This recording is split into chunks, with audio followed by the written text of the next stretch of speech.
And we are now recording. Good morning, Global Fire Room. Good morning, Gail. Good morning. Thank you, Shonda, for being here again with us to welcome the thunders, the bears, the plant medicine in the springtime. Everybody's waking up and we're all good today, I hope.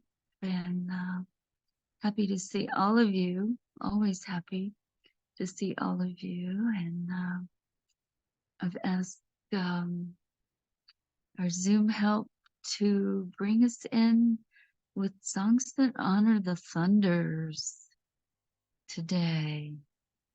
So, Lisa, whenever you're ready, if you can share the thunders wisdom, a song that came to me several years ago. At this time, it came in as a unique drumming beat. And I took it to my women's circle and we added our voices, added lines from many, many people all around the world, and then added a song from my sister, Sasa Salagi. Sister takes the name of the swan and does beautiful music. So whenever you're ready, Lisa, if you can share that to allow us to entrain our hearts and our minds and our hearts together in this room with the beat that the thunders brought to me several years ago. Thunder's Wisdom on Singing Mist One YouTube in the playlist. When the song comes, sing it. So that's what we're going to do here for a little while. And everybody's welcome to join us. So whenever you're ready, Lisa or Pamela, whoever can start that music for us.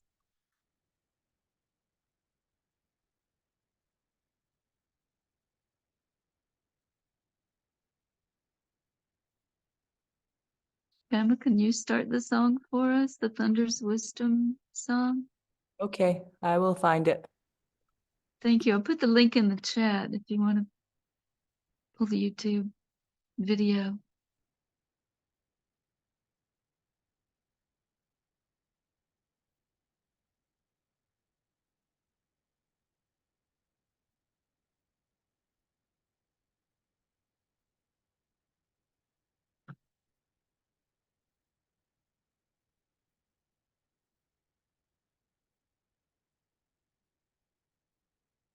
SoundCloud, you may not want to go there, Lisa.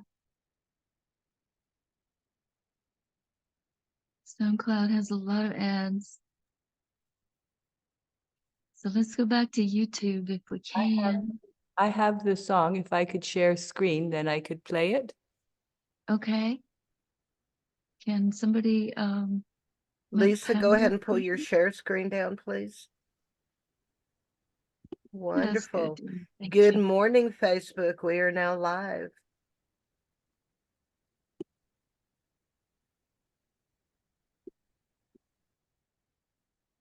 We are sharing a song that honors the thunders from a beat that they brought to me several years ago at this time of the year. Learning to listen is one of the most critical things we do. When songs come to me in the dream time, I have to listen and then I have to grab them and put them on the recorder and work them, finish them out, take them to YouTube and SoundCloud and wherever they want to go. Songs are alive and we just bring them in and kind of birth them and share them when they come to us. That's why the name of that playlist is When the Song Comes, Sing It, because that's the way they roll. And we will be sharing songs here as they roll into us and come to us during the live stream. We're happy to see everybody and happy to be here again today and sharing from Palenque whenever they show up. We don't have a lot of structure or linear thinking today. We're running on quantum physics and rolling with the winds and the sun's rays and the beautiful spring energies that we're welcoming in this way. So Pamela, whenever you're ready, if you'll play this song that came in with the drum beat from the thunders. Here we go, and share the video, please.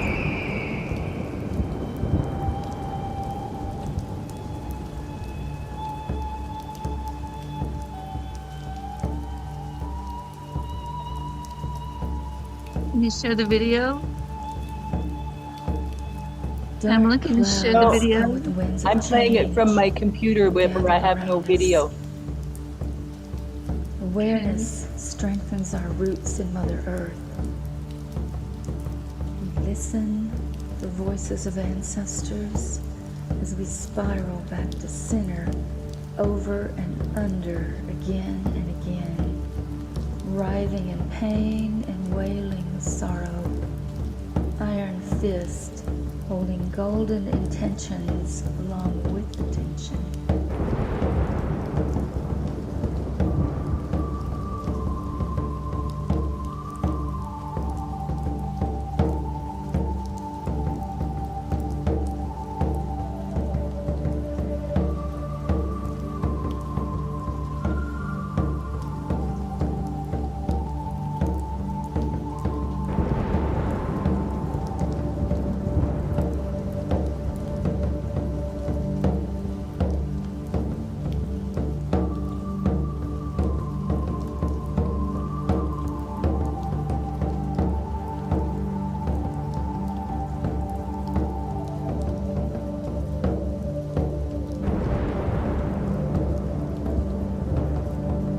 Stepping into these firestorms, tethered to trees and anchored in love, we persevere, feeling fullness in life as it slips away from grasping, clawing for control as we encounter the chaos that takes us into the void of creativity.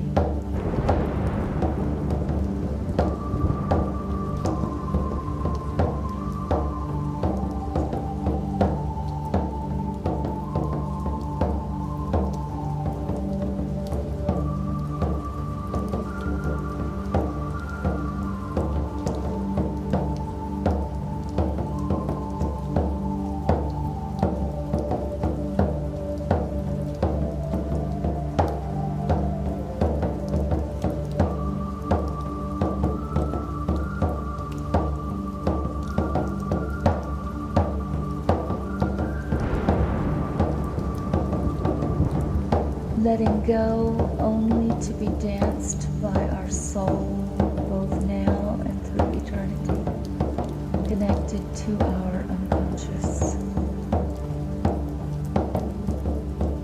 Intensified presence deepens gratitude felt by the waters in this body holding our spirit,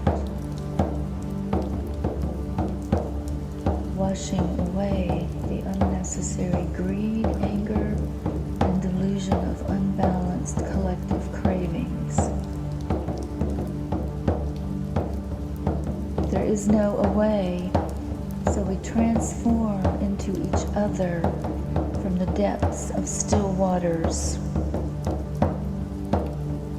Inner inversion, rights of wrongs and eddies restore wholeness to circles and cycles through rites of passage in our original instructions.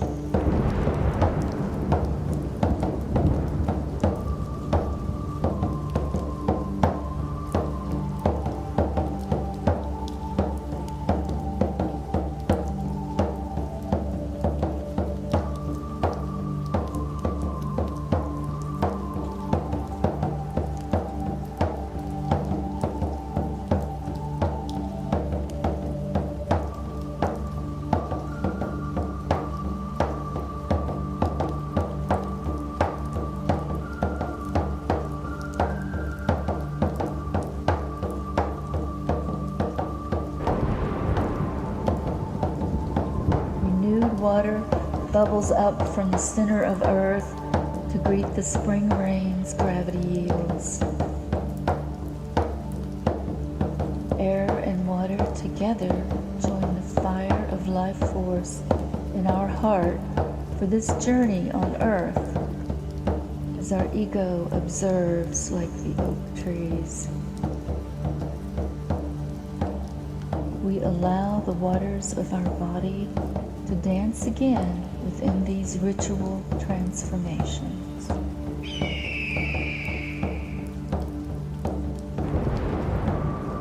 We allow the waters of our body to dance again in these ritual transformations.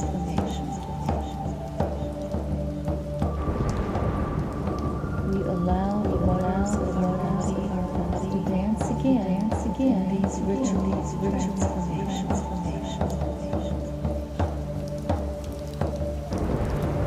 We allow the waters of our body to dance again in these ritual transformations.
Welcome. Those of you see joining new, welcome, Shili. We're happy to welcome the thunders, welcome the plants, welcome the baby bears.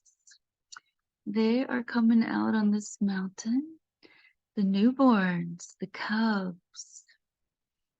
And they brought me a song when the mama bears went into their gestation period. They can conceive months before they actually start their birthing season and their womb season.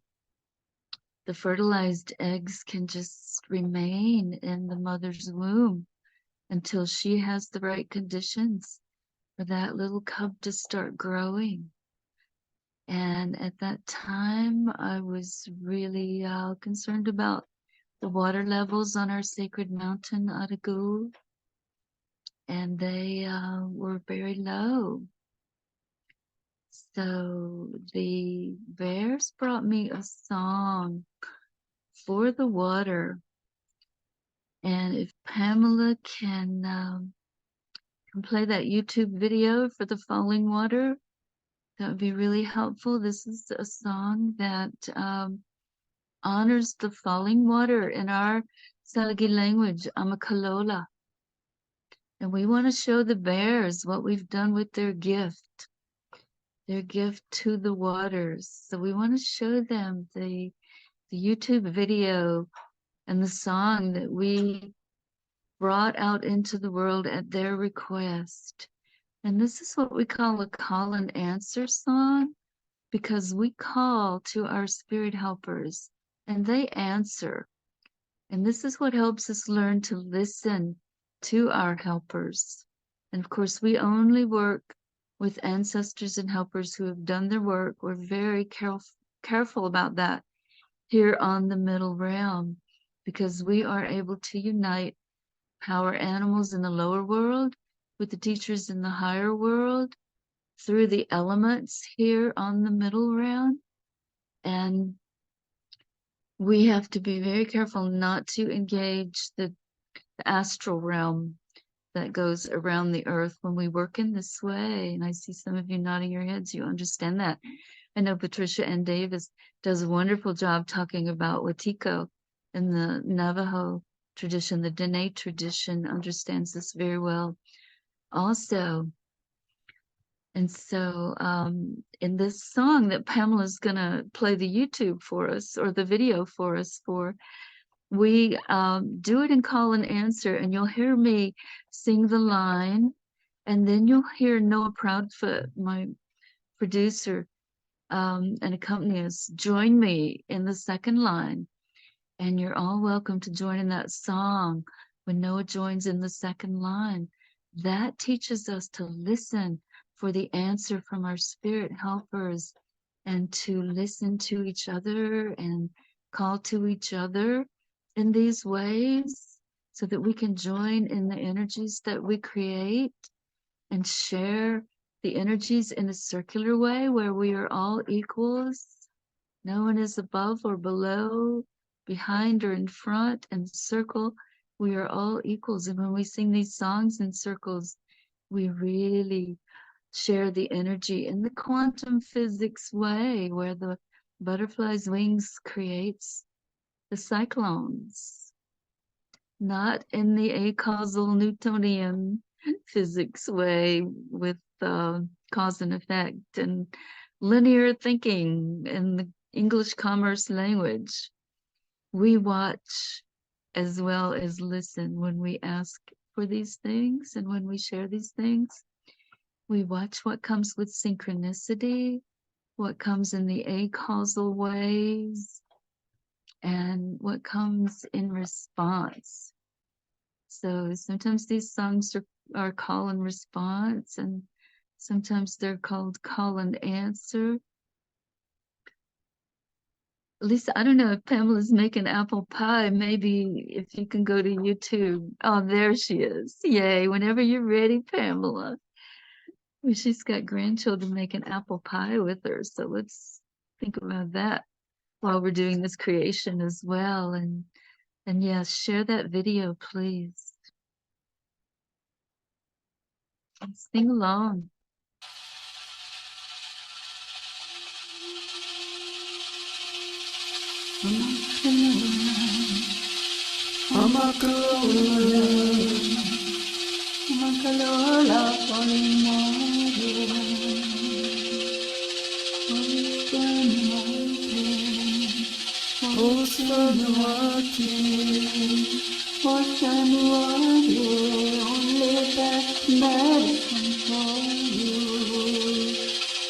What is the feeling?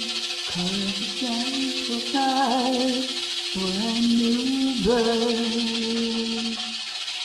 Dori Nunatari, Dori, Dori Nunatari, Dori, Dori Nunatari, Dori. Peaceful serenity for all night.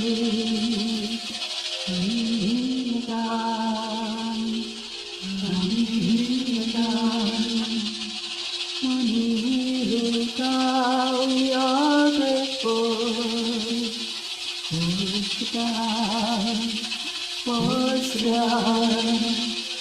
for the sky as it is.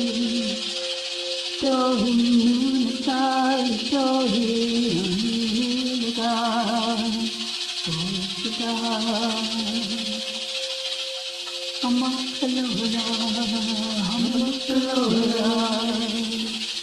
Amakalora, holy water.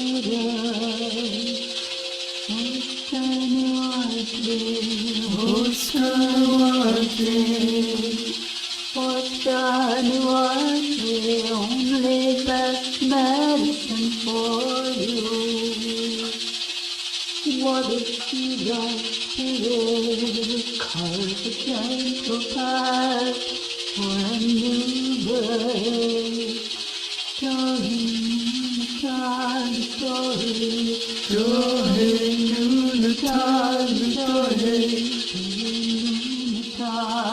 story. Peaceful serenity for all life. Anitila, Anitila, Anitila, we are grateful. What's the God? What's the God as it is? Story, God, story, God, the love, Amakalola, Amakalola, Amakalola, falling water.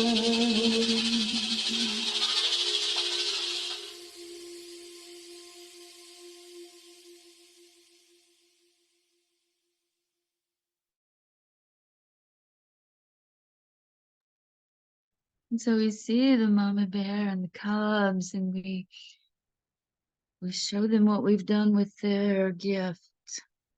We share their gifts they gave us when they went into their birthing season, and we look for the cubs. We learn to listen and look for them to return now that the thunders have awakened them. And there's 10 of us in the room. Welcome, Becky Big Canoe. I wonder if we could all bring ourselves and our ancestors in the river basin, the original inhabitants of the land we're on, in our circle way, that we just bring our energy in and tell everyone our name and where we are, and bring our ancestors or whatever we're comfortable doing. Shonda, is there any chance you want to call on people to do this, or you want me to do that, or does anybody want to offer to do that? Yes, I can go ahead and do that. Great, thank you. I'm gonna disappear for a moment. I will begin though by example, and then let Shonda call around the room for all of you. My name in my ancestral birth name is Galigia Koweskwe, dancing heron dances with death. Call me Gail. My river basin is Wayumi Ganaita and Takiosti. Our homelands, our Salagi ancestral homelands. I live on our sacred mountain Adagul, which means helping many people. And we are the people who resisted both removal on the Trail of Tears and the reservation the federal government calls Cherokee. We resisted by hiding in these mountains, and these mountains continue to support us in appropriate resistance and sustenance from the land and nature around us. So thank you all for being here, and I will turn the flow over to Shonda at this time. Thank you, sister. Becky Big Canoe, would you introduce yourself in this tradition, please? Greetings, all my relatives. My traditional name, one of them is Negikwe, and I'm a member of Negikdodem, so I'm Otter woman of the Otter clan of the Chippewas here in Lake Simcoe. We are a member of the Williams Treaty First Nations, which there are 7 of us surrounding Lake Simcoe and over towards the Kawarthas. This is all our traditional territory. This morning I attended a farmland forum where I gave a little talk about a land trust I've set up called Manoaki, or Good Earth. And in that time, I was privileged to be able to share with farmers and land planners and conservation authorities and land trust people about our need for some of that access to some land, to reconnect our youth to their ancestral land and show them ways of living with the land, learning about its many, many, many, many knowledges that it has for us. Then I was reminded of tomorrow being World Water Day, and I live right in the middle of the southeast portion of Ashunyang, aka Lake Simcoe, named after a colonial governor who came into our lands and saw that people of this region were rich with fish and manoman, which is wild rice, and we practiced a little bit of agriculture, and we had the hoofed ones for food, and we were a self-sufficient nomadic people who lived right in tune with the land. And I know that prior to the building of the Trent-Severn Waterway, which connects the Great Lakes to the Seaway, we had rich wild rice beds here. And food like wild rice is very strengthening for our bodies. But also it's a kind of species, it's called a keystone species, around which live a great variety of fish like perch, catfish, pickerel, muskellunge, pike, and many, many more. And beside that live all the kinds of insects that help to pollinate our world and keep it in balance, which are like dragonflies and various creatures that live within the strands of the wild rice bed. And as food, there was none to compare for the vast flocks of birds that would migrate over top of us and land in our rice beds and share their bringings from other lands, and then fly on to be food for our cousins to the north. So I'm just reminded today, especially after listening to Feel about importance of our life-sustaining ecosystems. Like Gail said, there's springtime things that we look forward to, like the making of maple syrup and sugar, the harvesting of the morel mushroom and many other kinds of mushrooms. And we watch for the first growths of the colt's foot, which the old ladies used to make salt for our palate, for our preserving of food and things like that. So yeah, I'm very honored to be here and feel a part of this great fire that has been lit. And I'm just praying that it is lit in the hearts of people around the world by our efforts and by the efforts of many, many others. So that's my gratitude today, is to be who I am, that I have opportunities to speak about it to good people. And I just wish you all a very good day and enjoying all the bounty that was provided to us by the Creator. So for that, I say miigwech. Good to be with you all today. Mino bimadzue. Me good sister. Well, Jilly, would you please come in and introduce yourself in this manner? Yes. First, I just want to say Mabrika, Taigwe all. It's really precious to me to have any form of the reconstructed language that my group is. We are Taino, indigenous from the Caribbean, and there's this massive extinction paradigm that tells us Let's there give is her a no- moment to buff her back. that we don't exist. But right now, it's a massive awakening for us. It's really a sad thing because even when I speak to my grandmother, she's like, "We're not indigenous. Like, what are you talking about? Like, what nonsense is that?" I look at my I looked at my DNA and it was a real surprise to me. I had so many questions in my family, and that started me on my learning journey. And there's so many ways that everyone is awakening now. With the spring equinox, I've always tried to share something that can really just be an offering, because Taino, so agrarian and isolated, really living on islands, the only thing that can keep a person in balance is our beliefs with our spirits. If you know about Puerto Rico and the Caribbean, hurricanes literally destroy everything all the time. Not the yucca plant, and for that, our yucca is a god, Yokahu, who symbolizes so much life. But hurricanes too, huracan, is also a spirit that we try to pacify. And so we work very closely with the land spirits in our tradition, more so than anything else, because it's so critical for our survival.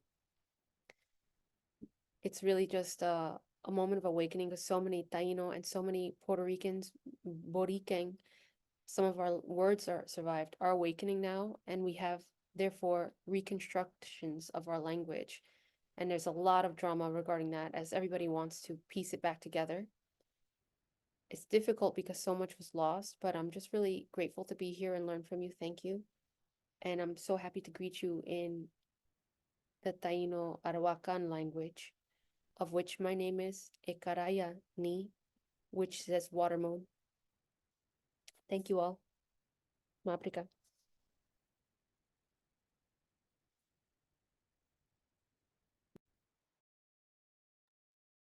Thank you so much for that beautiful introduction, Jilly. Steve, would you like to introduce yourself in the same way? Sure. I'm Steve Kramer and I hail from Seattle, Washington, in the United States, the other Washington. This is the home of the coastal Salish speaking people who live on the Salish Sea, formerly called Puget Sound. And I'm very thankful for them for their wonderful stewardship of this land in the past and their presence here now and their future stewardship along with the other beings, the other children of Mother Earth, including all the trees we have here, Douglas fir, cedar, spruce, and deer, the salmon people, the bear people, the butterflies, and all the wonderful beings that provide us so much joy and nourish our spirits, and also those beings that provide shelter and food for us as well. Thank you. Thank you so much. Tim, would you like to introduce yourself in the same tradition, please? Yes, I am Tim Novell from the UK, from England. My ancestors are, well, the ancestors of the land are Celtic. My ancestors are actually Danish Viking. But I feel that our traditions have been wiped out and we have lost all contact of the past and we are now regathering it. My sympathy goes out to all indigenous people all over the world, and we are just beginning to reunite, and it is a wonderful, beautiful thing. Thank you. Thank you, and thank you for being here. Becky Keller, would you like to introduce yourself? Hi, everyone. It is wonderful to be here again in this shared space with you all. I live in the Appalachian Mountains in Virginia, on the lands of the Monacan and Tutelo peoples. And I'm just so very excited to be here. I was really grateful to be part of this week's of learning and being in ceremony and in alignment with all of the times I was able to join in.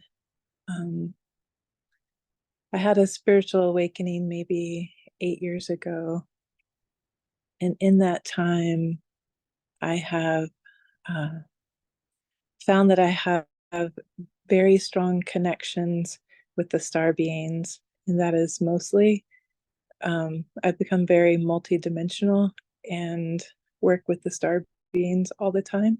And I would say that is both my greatest challenge for being here and being human, but also my greatest, one of my greatest gifts. I speak light language or soul language all the time. I connect with other beings, other people. It's amazing. I'm going to cry because it's so touching. I don't know if you guys know light language, soul language. But a lot of people are now remembering how to speak it and how to speak the sounds and frequencies of their soul. And it touches me so deeply when I meet someone around the world and we say hi in our soul languages and we're immediately crying or laughing and immediately saying, I love you. And to me, that is where we are going. And that is, I'm just so excited about everyone remembering where they've been and where they're going, and that hope and that light. And so I'll just share a little bit of that from my soul.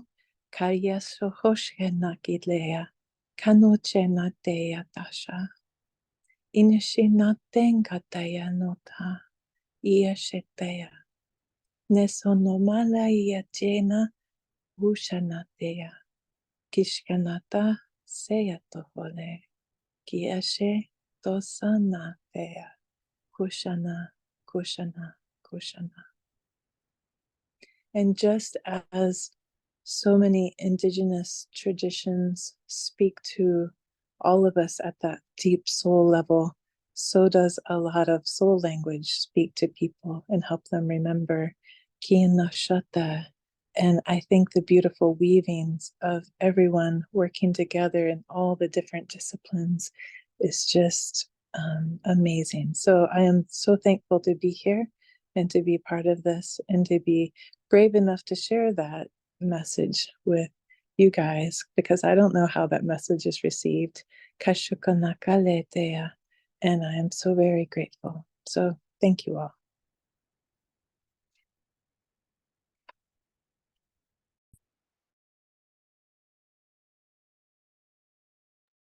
Thank you so much. We really appreciate that. Gail, would you like to continue?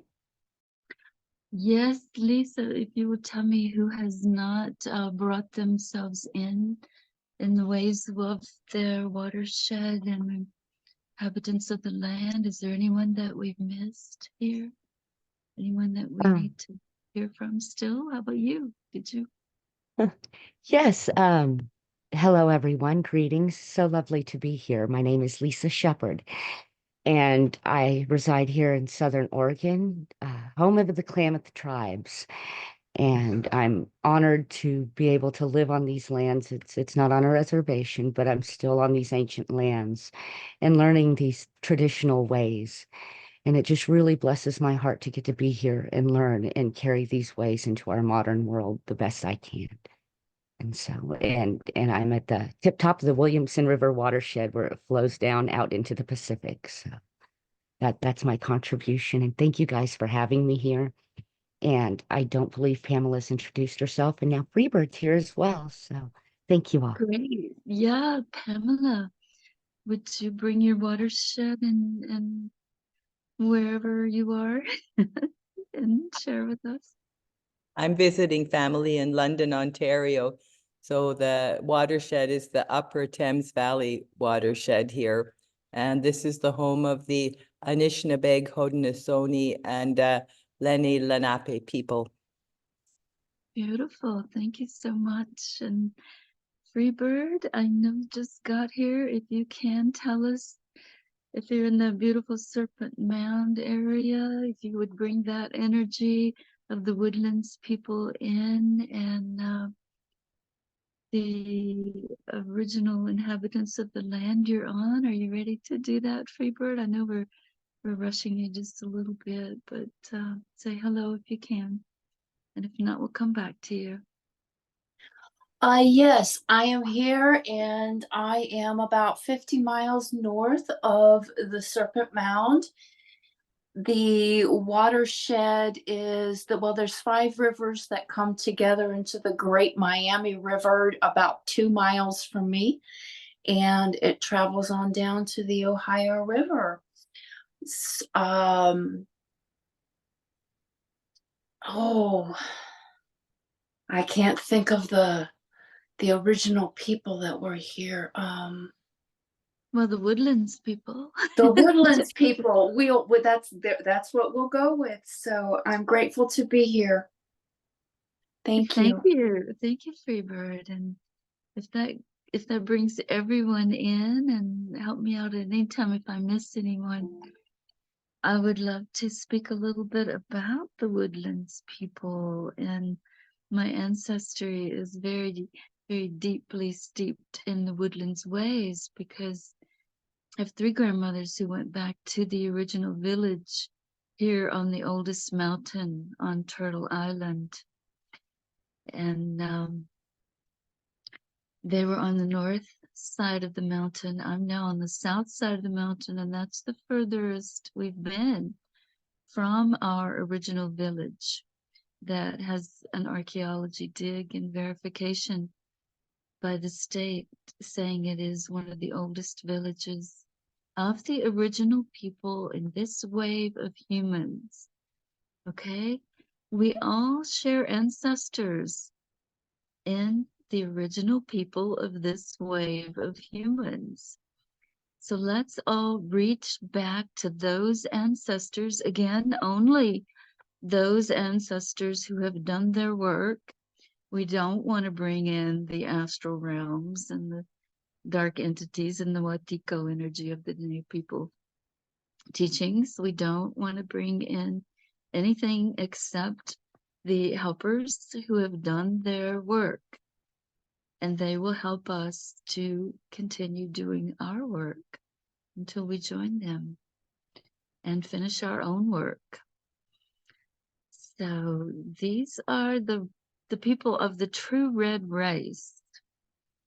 Okay, East Coast Native people, Woodlands people are the true red race, and the DNA projects are leaving us out. So the explanation for that on the Qualla boundary here, the reservation for the Cherokee people, says a couple of things about that. It's been a hot topic, obviously. First of all, there's concern that the blood quantum system is the opposite of the unity that we're trying to encourage in this week of ceremony and coming together of the 8th fire. The blood quantum system is trying to squirm out of responsibility for those reservations and treaties by diminishing the blood of the people. And in our original ways, we are exogamous people.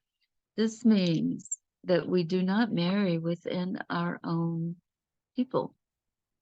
We marry outside. We mix it up. We mix up the gene pool. And we are here to help, to share our teachings and to share our ways. And our legends say we came from the stars. So we are star people. And the DNA Project only recognizes the East Asian Native American Plains people. And sometimes they're called Anasazi. I think that's a Spanish word that they may not be that fond of, but they are people from the sun. They brought the energy of the sun, and they were here first. So their spiritual traditions are a little different, and they're in a different land. You know, the plains requires very different traditions to survive than these mountains and rivers on the East Coast. So the other theory is that our DNA is so different, it does not fit in their system. Now, their system came from the Harvard scientists that supported Hitler and all that happened in World War II. So bear that in mind. And maybe we can help solve some of these mysteries, but at the same time, we can honor the 4 races of the 4 directions that our prophecies recognize. And while there is a mix of us here, we can support bringing together the teachings of that prophecy. The red race holds the plant medicine teachings, and that is kept by the Hopi people. The black race holds the teachings of the water, the thunders, the bears, and that teaching is power through humility. It's a very beautiful, beautiful teaching. Normally we start in the West because we honor the Wakians, the spirit helpers from the West. And we honor the water and we honor the thunders and the lightning that comes from the West. And we'll draw the line in our ceremonies from the West to the East and then cross from the North to the South. In the middle, that's the medicine wheel that you see that we all use. So many of us use. I mean, we have a story about a traditional medicine wheel that it was actually found at the base of Mount Kenya, where the Black race teachings are held. And if someone holds it up in our teachings and says, "Where do you recognize this?" Everyone says it's native teachings, it's native symbols. We came in with symbols and images. The language of our soul is symbol and image, but it is from Kenya.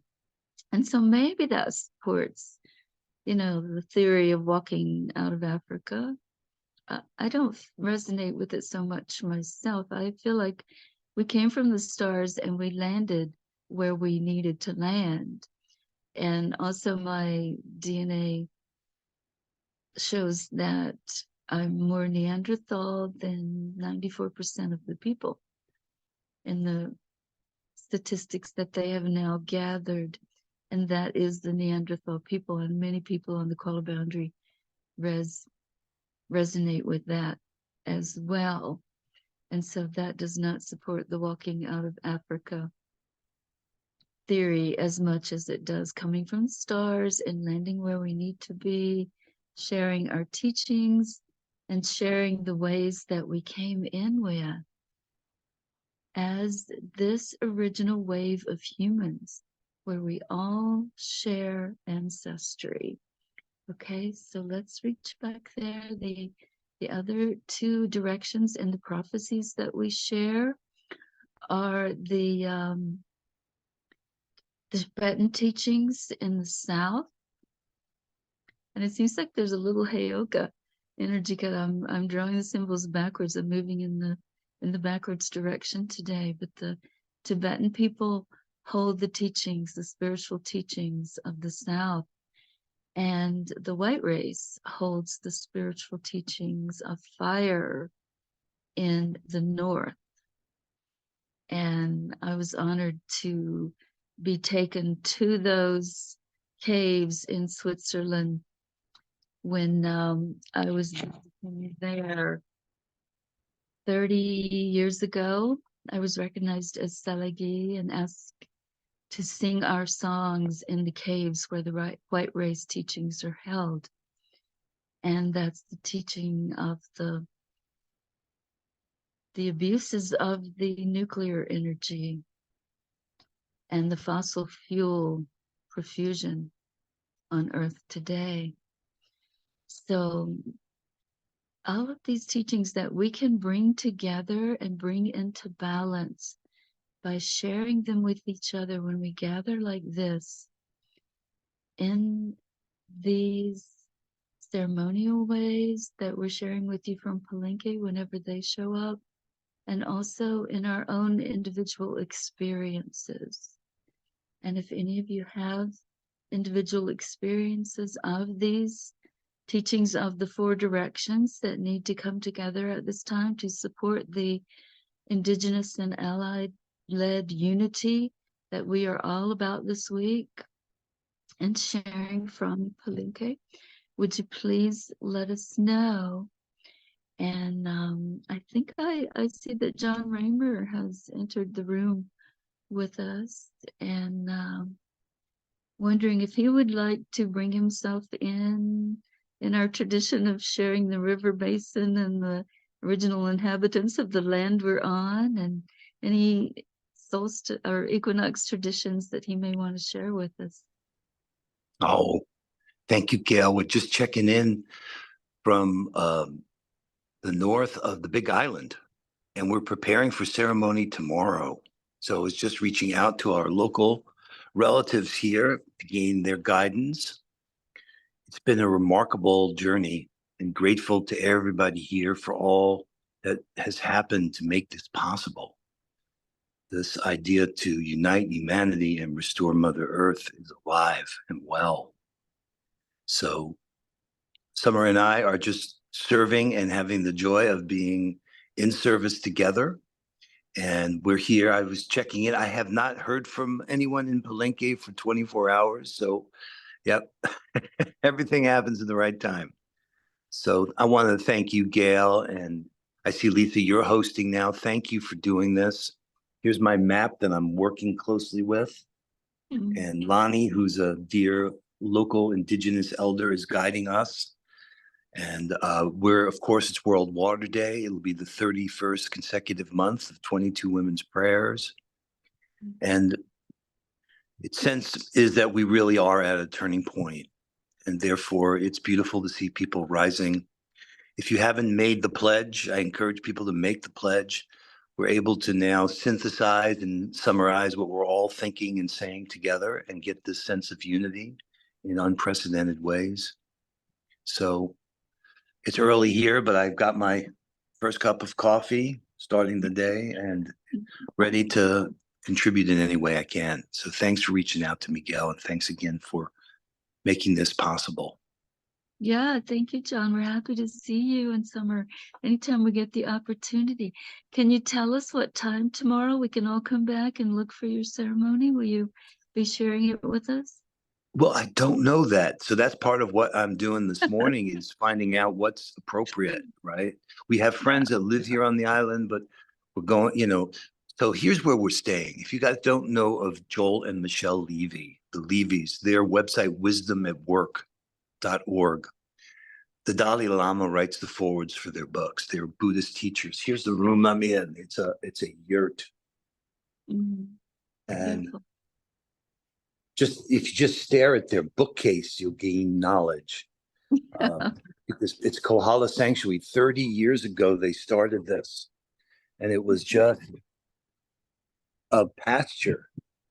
Now I'm looking out at the ocean, and Maui is hidden behind the clouds there, but that's what you would see if it was clear. And even though every day we're here, and it may be raining up here by the time we get down to the beach, it's just bright and sunny. I mean, they are great teachers and dear friends.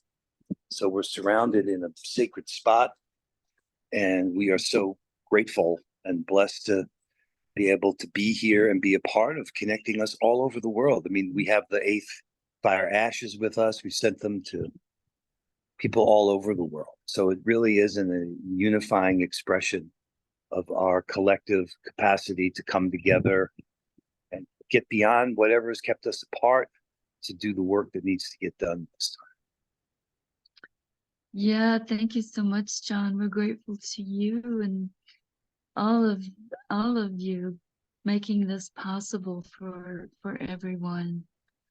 Very grateful, and we'll just roll. We'll blow with the wind like we've been doing, and see you when we see you, and be grateful for whatever you can share with us. So no worries about timing.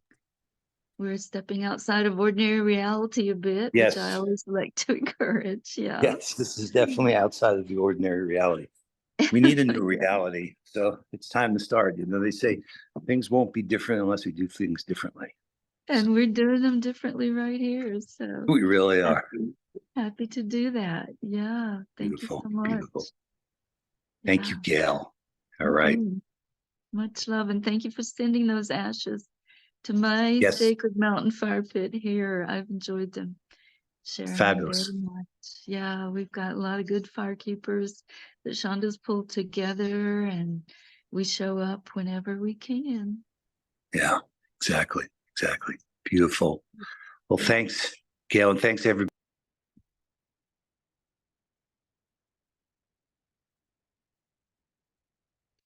Okay, would anyone else like to share from where they are? Our tradition says we share from where we are.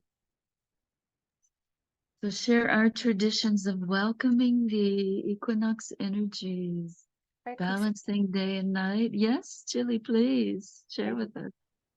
Well, my local river is the Mill River, but I had a dream of the spirits of that river, and the spirit, like the name of the spirit I wanted to know. So it was something like Amalia Milla. And that, I think if it was named Mill River, it's very close to that. I don't know how much people put stock in a dream, but that was great. Anyway, I just wanted to say this is Lenape land and Mohegan land also. So I'm on the intersection between Lenape and Mohegan territory. That's all I want to say. Thank you.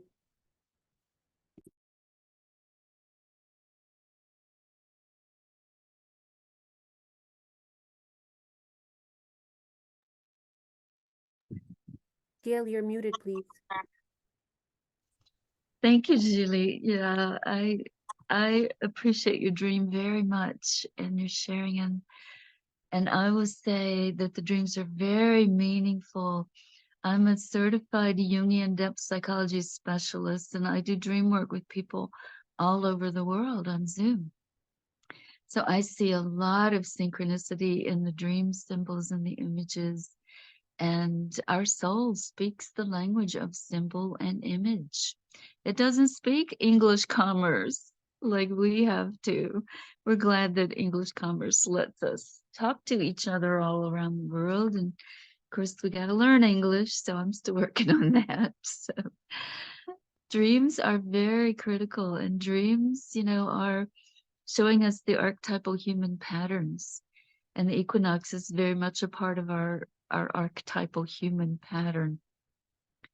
I was saying that the plains people came from the sun, brought the energies and the teachings of the sun. Woodlands people came from the moon, brought balance to the earth. So we started out in balance, and everything we can add to maintain that balance. And that's what the guidance from the soul through the dream world is about also. Keeping us individually in balance so that we share that balance with the collective, with the whole world and the movements of the times that we are in. And we're in such a beautiful opportunity time right now. I'm hopeful that that change is occurring. Bring us back into balance and heal Mother Earth, because she will heal herself if she needs to, but we are her eldest children. So, like the Kogi film says, we can bring her medicine in the way that we're gathering today and the things that we're doing and sharing, in Palenque, and then coming together like this. This is her medicine as her oldest children.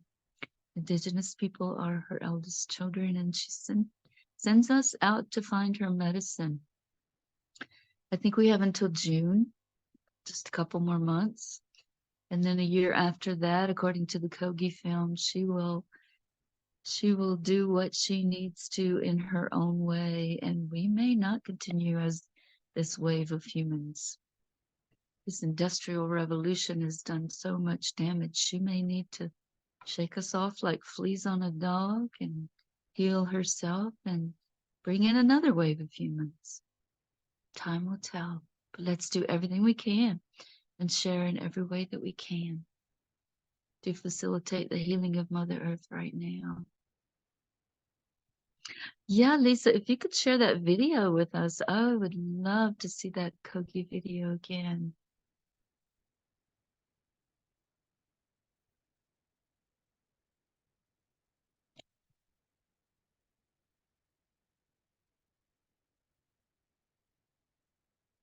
Can you do that quickly, Lisa, or should we, okay, here we go.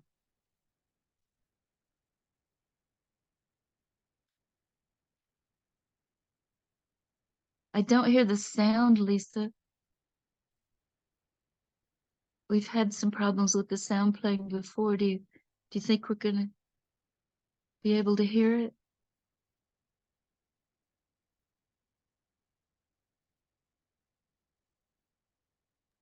Give me just a second. Let me get that sound, or try to. Okay.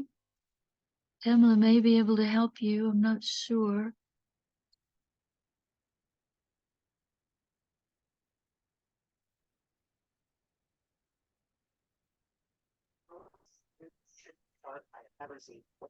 Can you hear it now?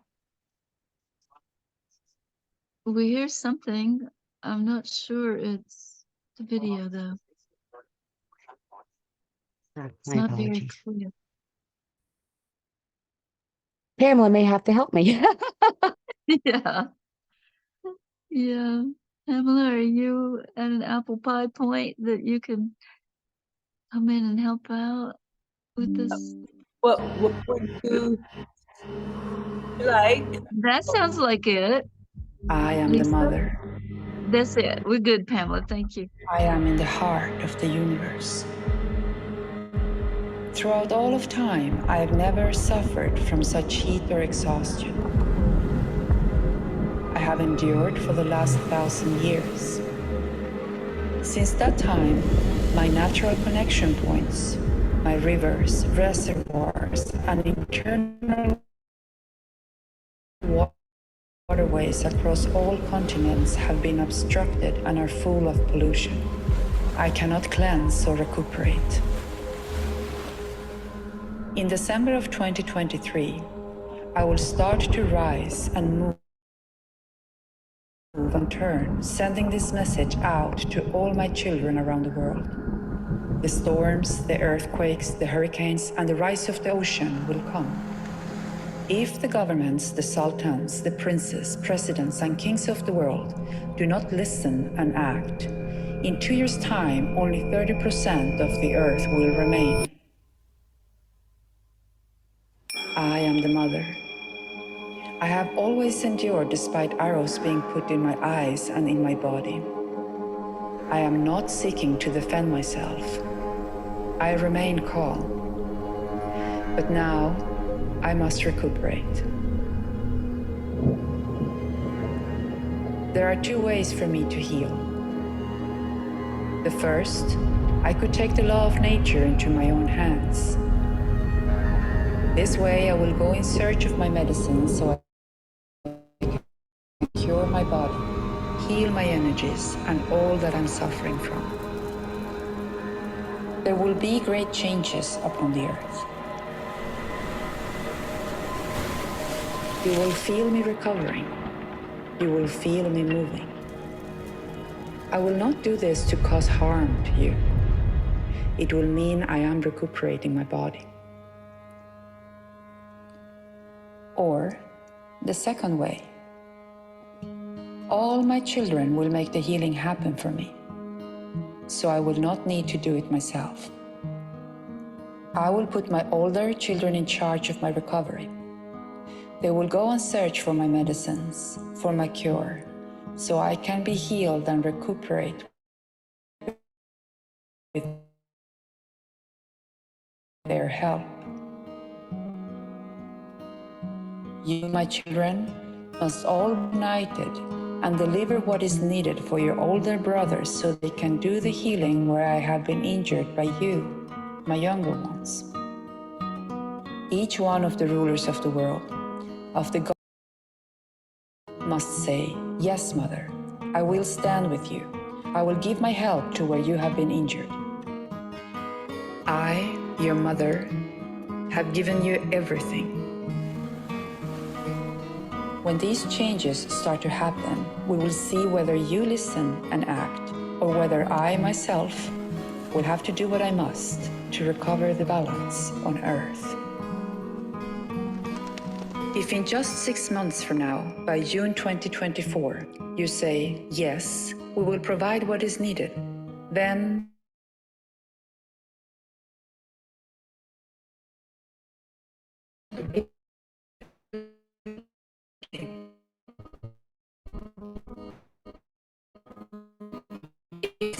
is ignored, I will take the law of nature into my own hands. 1 year and a half from now.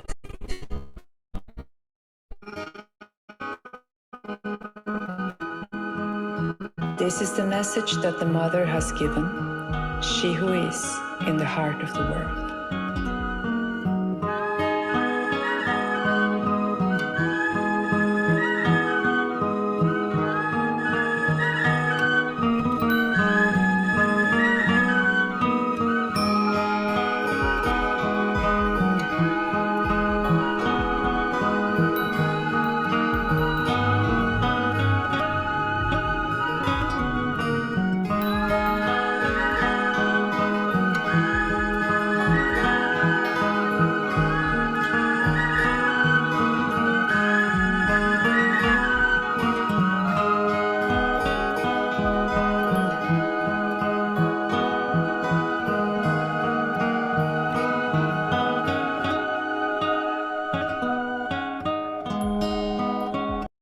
Thank you so much, Lisa, for sharing that beautiful video. And she does, the Kogi people do get right to the point.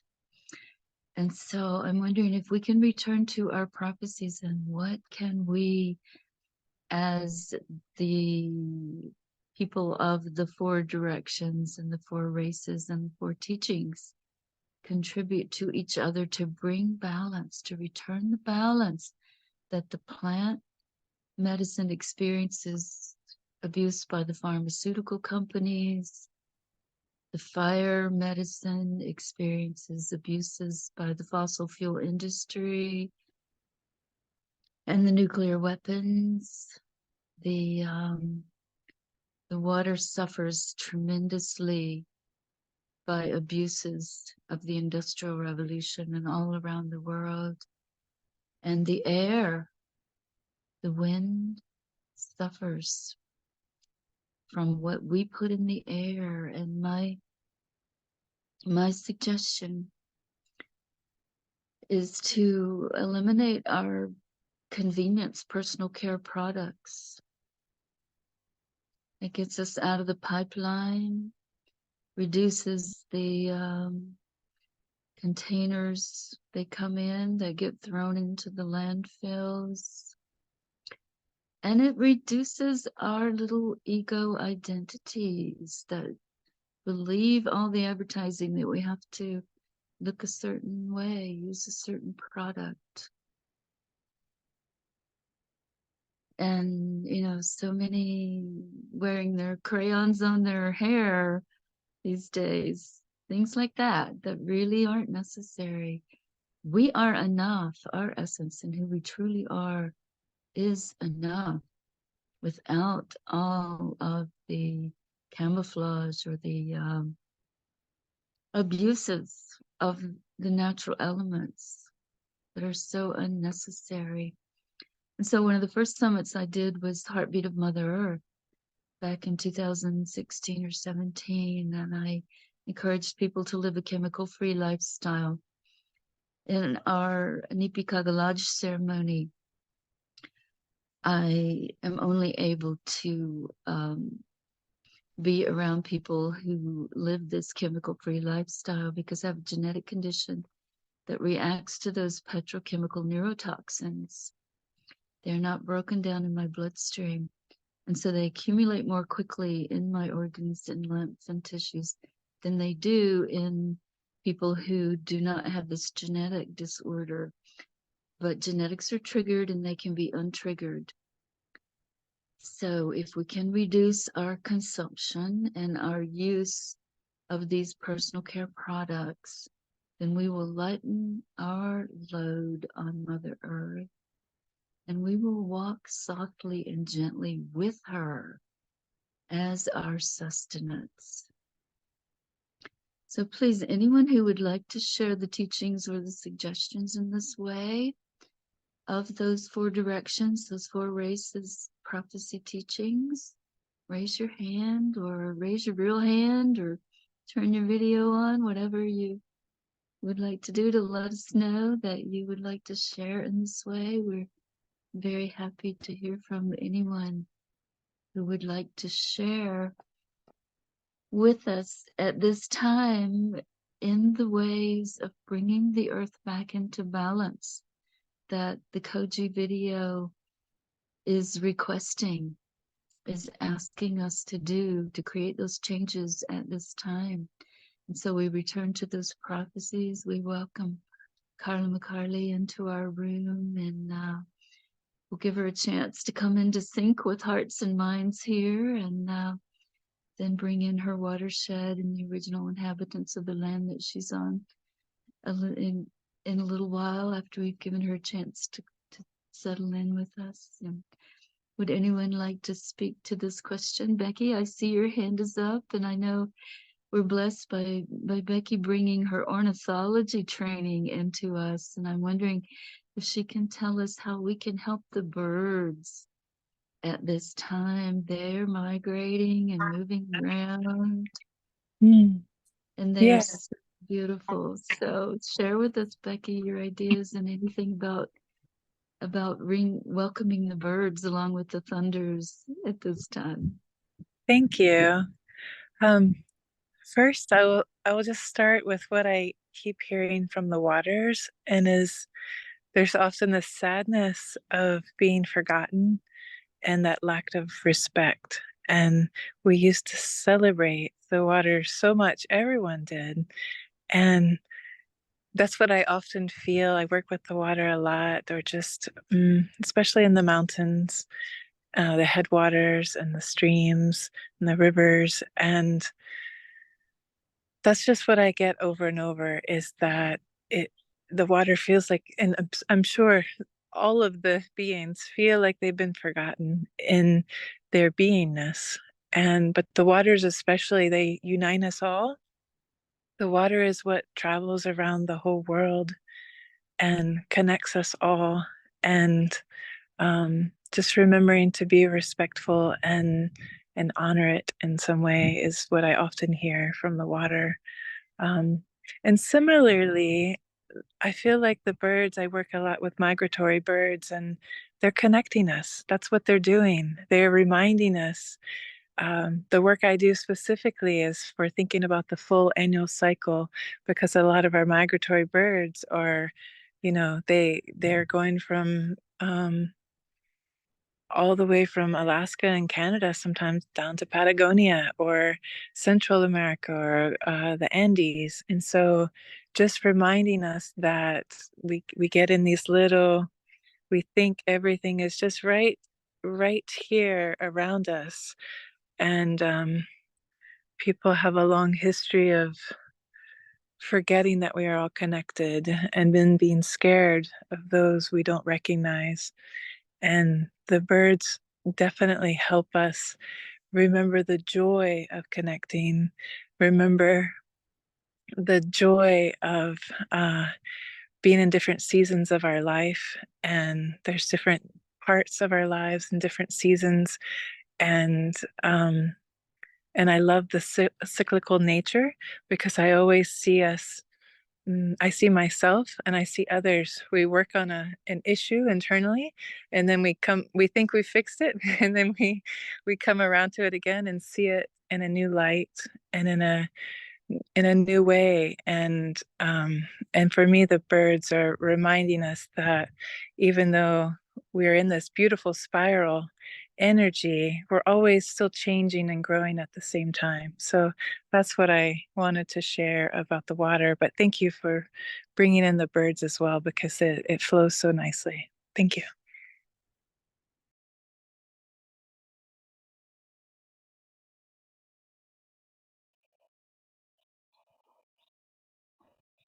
Can I go ahead, Gail?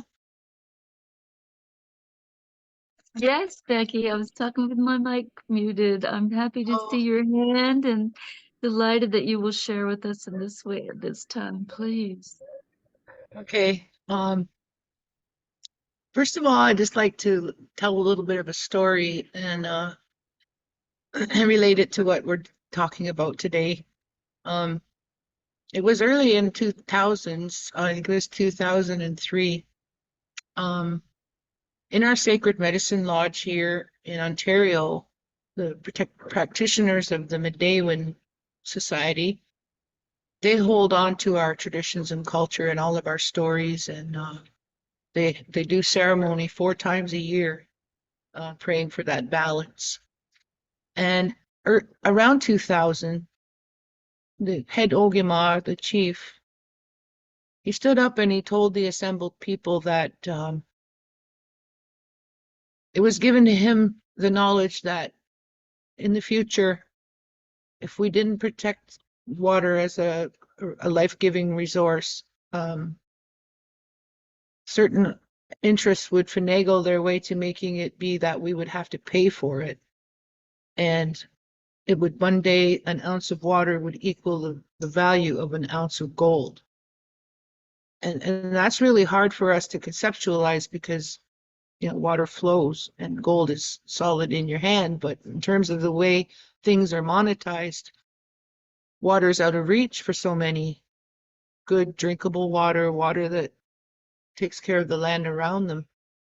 So I was very inspired in my life by the grandmother who answered the call that he put out there, which was to say, and what are you going to do about it? So this 70-plus-year-old grandmother picked up a copper pail and an eagle staff, and she started walking around the Great Lakes, along the major highways, along the back roads, through cities and towns, carrying that water and praying for it. She had many reflections, and I'll tell you her name. Her name was Josephine Mondamin. She was known as Grandmother Water Walker. Right then and there, she started a new tradition for us in Anishinaabe in around the Great Lakes and around the world to do this work of carrying that water and praying for it. So during a cross-country walk I was doing in 2013 for our missing and murdered Indigenous sisters, I ran across Josephine in Thunder Bay. And when I told her where I came from, called Lake Simcoe, but in our language we call it Ashanyang, meaning that shining like silver water. She told me, well, you have to walk your lake. And right away I said, yes, I will do it. So in 2014, I launched the Wasagaming Water Walk, and I invited people from all walks of life to join with me in prayer as we walked around the circumference of Lake Simcoe, which is about 250 miles, just very approximate. So we were out there walking along the highways and following the protocols laid out by Grandmother Josephine, who taught us that always keep that water moving forward, always follow the flow. And so we would have to have walkers switch off with another walker to carry that copper pail of water. And somehow, just spontaneously, the walkers in my group, we started a tradition of, as we pass from one to another, the responsibility and privilege of carrying that water, to tell each other, I love you very much. And out of that spontaneous happening, I realized that was what the water was responding to, our work of carrying her and trying to teach others about her importance, her holiness. In our tradition, when we used to do things our way, there would always come a point in time in a child's life when they're entering the new stage, and we would put them out on the land, as in put them out in a place to fast and pray, and to try and discover what it is their purpose shall be in life, so that they have that autonomy to follow their own dream. But what happens is when you deprive the body of food and water for several days, it's not a cruel thing. It might hurt a little bit. But when you bring that young person out and you praise them and you comfort them and take care of them and you prepare to listen to their reflections and their dreams, you give them that small sip of water. And you give them that space and you observe how taking in that precious water after being deprived for several days, you can feel it literally as each cell takes some in. And at that moment, you know for the rest of your life how sacred and holy that gift is, as it restores you and revives you. So these are just some of the small things I've learned from listening to my elders and following their instruction and continuing to honor them after they have gone on. So I just wanted to share that. Thank you.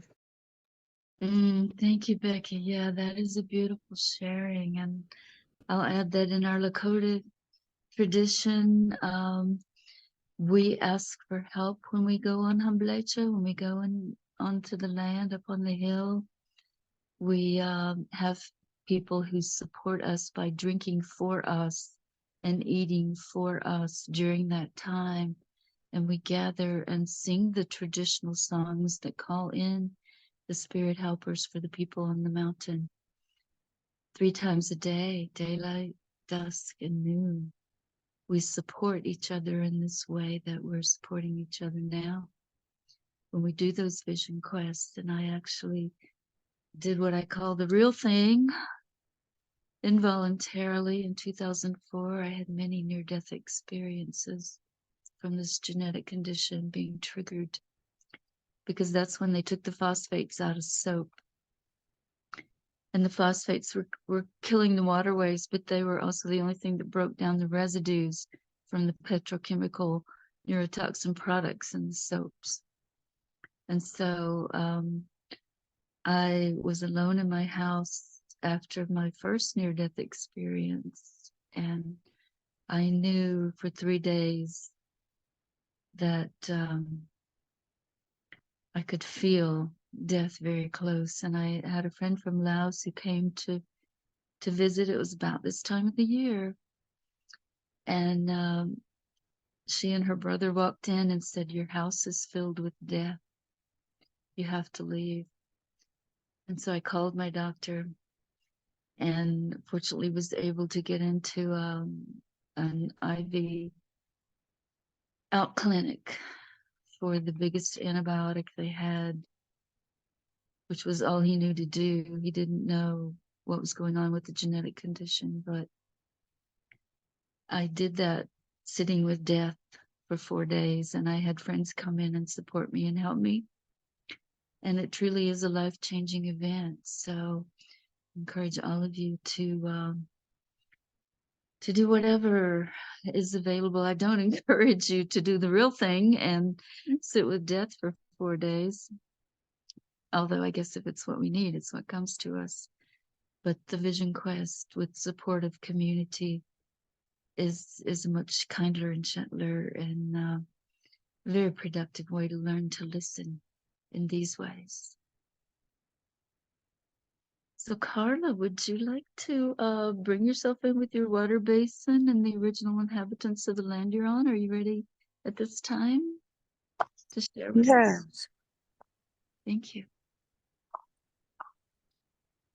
I want to thank you guys, you beautiful women, for holding space for us all. I just want to thank the land, the beauty, and the animals, the plants, the water that supports us. It gives us that soul bath. And I'm in the Columbia River Basin, one of the world's largest freshwater openings to the ocean, surrounded with beautiful waters and so much healing. The sea eagles are laughing at me. I don't know if you can hear them in the back. I just want to say that I'm thankful and grateful for the all and for everything that we're so abundantly blessed with. and that we do take for granted. And I pledge that I will help with my footprint and be more conscious of my breath and of today and of every breath, and just do my best to walk in a good way. And I just thank you all. Love. Thank you, Carla. Which ocean is that you're close to? Can you tell us? We're Pacific Ocean. Right now, I am at Lake Chelan, and I don't know if you can see. Beautiful, yes. It's a fresh Thank you. water, a fresh spring lake. Thank you. Thank you for sharing that water with us. Very, very sweet. So, is anyone else ready to speak to the teachings of the four directions and how we can help bring things back into balance by sharing those teachings? The original instructions that we all came in with in this wave of humans. If not, maybe Pamela can share another video or a song, or perhaps Becky Keller would like to sing for us. Would you like to spontaneously sing one of your songs, Becky Keller, while Pamela gets something video ready to share? Sure. And thank you so much for asking. I was just thinking, I always have songs because they just flow in nonstop. And they're often songs of remembrance to help us remember those key elements of both who we are, who the land is, and what we came here to do. Yeah, and I feel like the birds have just connected with you so deeply that they sing through you. So thank you for sharing in this way. Thank you so much. Let's see what comes through.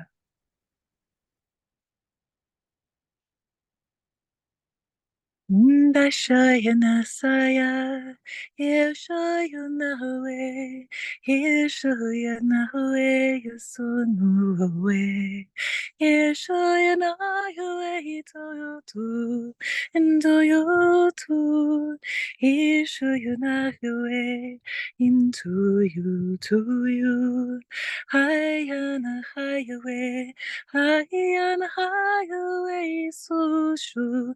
Sushuenayana tu Eshoranayane Eshoyanayane Oraya Suhaya Siyayanu Hayana Hayane Shuan Mateino Hayana Hayana Hayana Nate sho sho che sho sho sho hina hine sho sho hite sho hayanate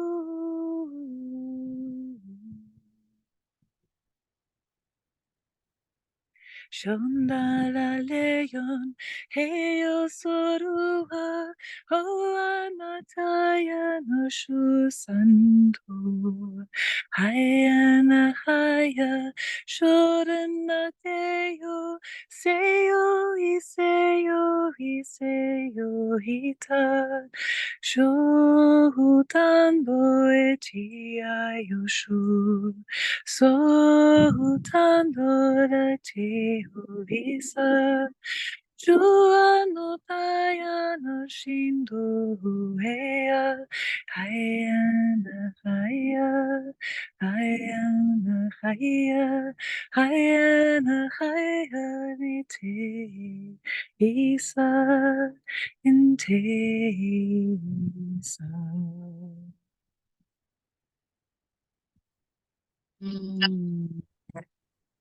Beautiful. Julie, do you have your hand raised? Would you like to share with us? Thank you, everybody. Thank you, Gail.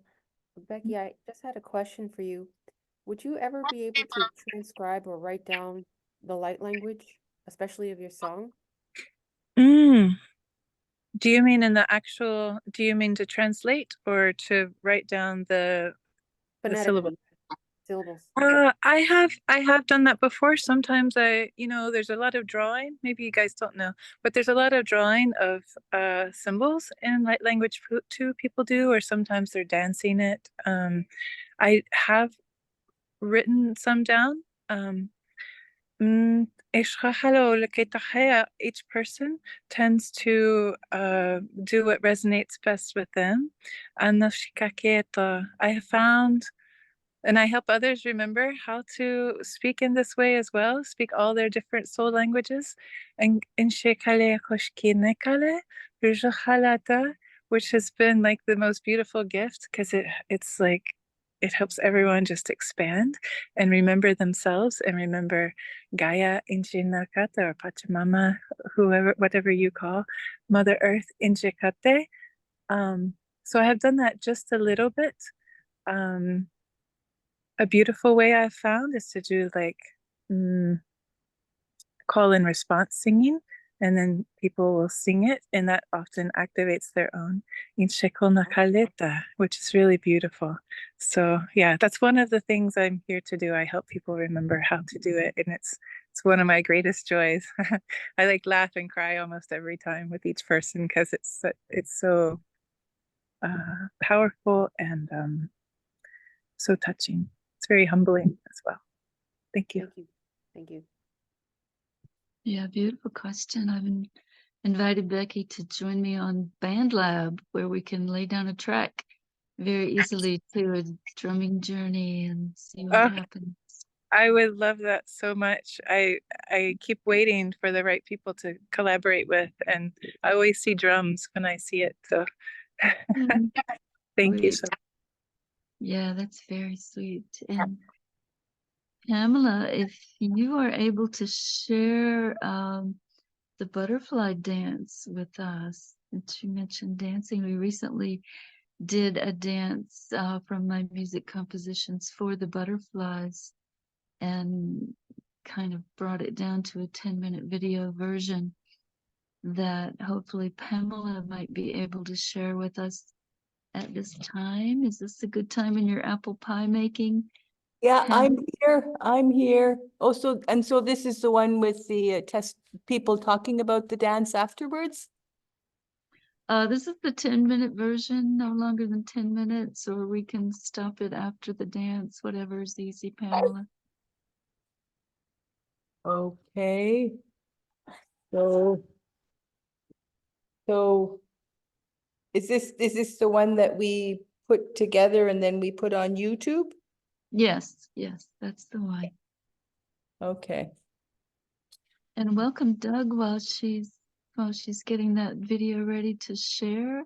And welcome Cher. I know Cher's going to be presenting at 3, so we will wrap it up with this butterfly dance. And I know you've all been sitting here with me for a bit, so jump up and dance if you feel moved. You're very welcome to dance the butterfly dance here with us and with the butterflies. You know, we did a whole series for the winged ones and finished with the air, then the fire, and we're hoping to dance with all 4 elements of earth. We have a dance with water and a dance with earth coming very soon. We do that every other Tuesday in Shonda's gathering room at 4:30 Eastern time. And everyone is very welcome to come and participate.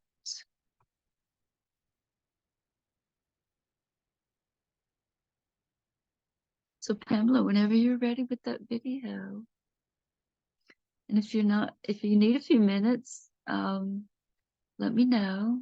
You need a minute or 2.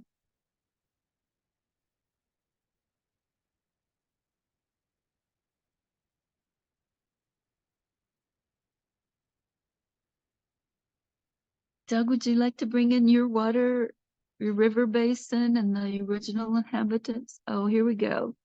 When we finish this video, Doug, please do that. The guidance for this dance, we begin the song talking about how the butterflies sleep at night with their wings all folded, and then they bask in the morning sun until their wings warm up. So we're going to begin our dance with our wings folded, basking in the morning sun. And this is actually what I do every morning. I go out as the sun comes over the mountain and just stand in it. And sometimes I'll do gazing, but sometimes I'll just stand there and bask. And I didn't know I was basking like a butterfly until I started doing this piece of music and read about some of those amazing things that it's teaching us. And then the second movement in the dance is just a flutter. You know, the butterfly's wings are so different from the bird's wings, you know, and the airplane's wings. They're all very different. So we're just going to flutter. We're just going to kind of free flutter with our wings in the second movement. And then in the third movement, part of my quest for the butterfly understanding for this song took me to learn that they make a clicking sound. So we're going to do this mudra of the heart finger to the thumb. If you put it close to your ears, you can barely hear a little clicking sound. And I imagine it's much louder than the butterfly's clicking sound. But this is how we learn to listen also for the voices of our ancestors. We develop this level of awareness and discernment to do that, as well as to start listening for the clicking of the butterflies. And I want you guys to go out this summer when your butterfly bushes are blooming and tell me if you can hear any clicking. I think they're mating also when they're clicking. So if anybody can record the clicking of the butterflies, we'll add that to the song.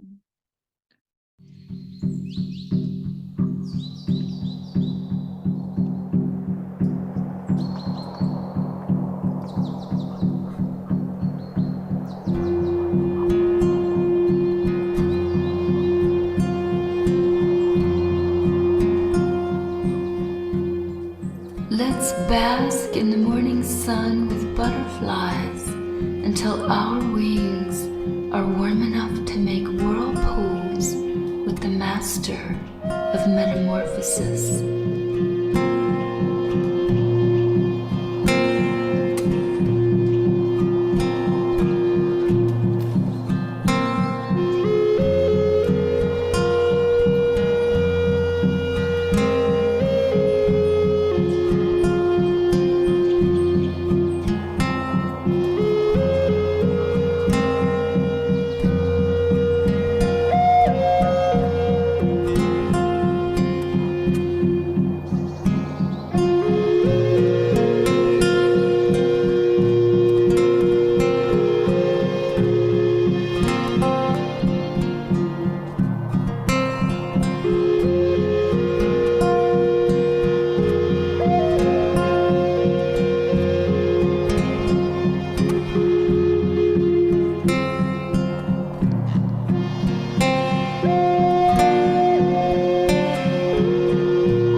brushing each other's wings and fluttering around and around together.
Living each day with beauty, fully aware of the brief journey we call life, gently creating typhoon winds with quantum physics ease, listening deeply for clicking sounds of butterfly.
Look at yourself, look at your transformation, look at your peaceful energy.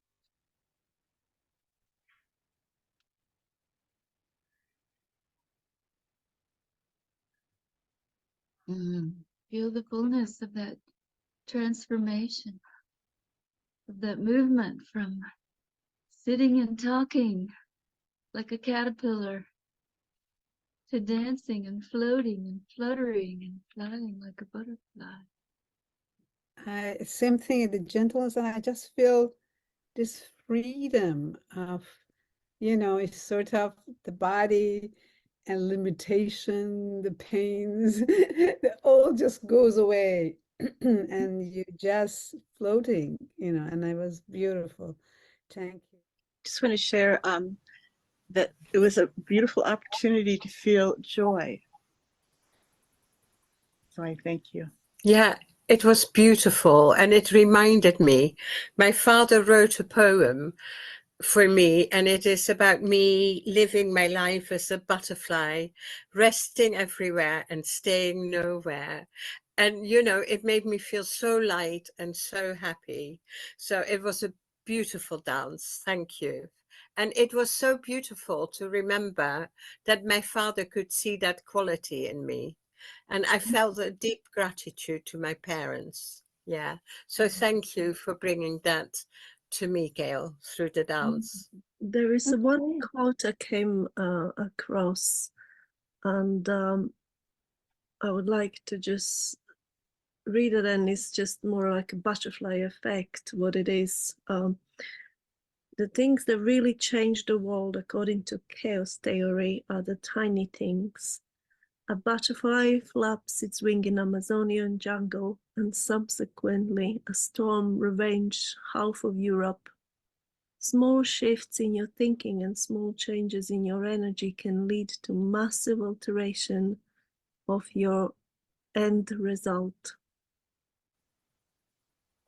We're all sharing our wings and fluttering around each other and and dancing with each other as butterflies in our lives have danced with us.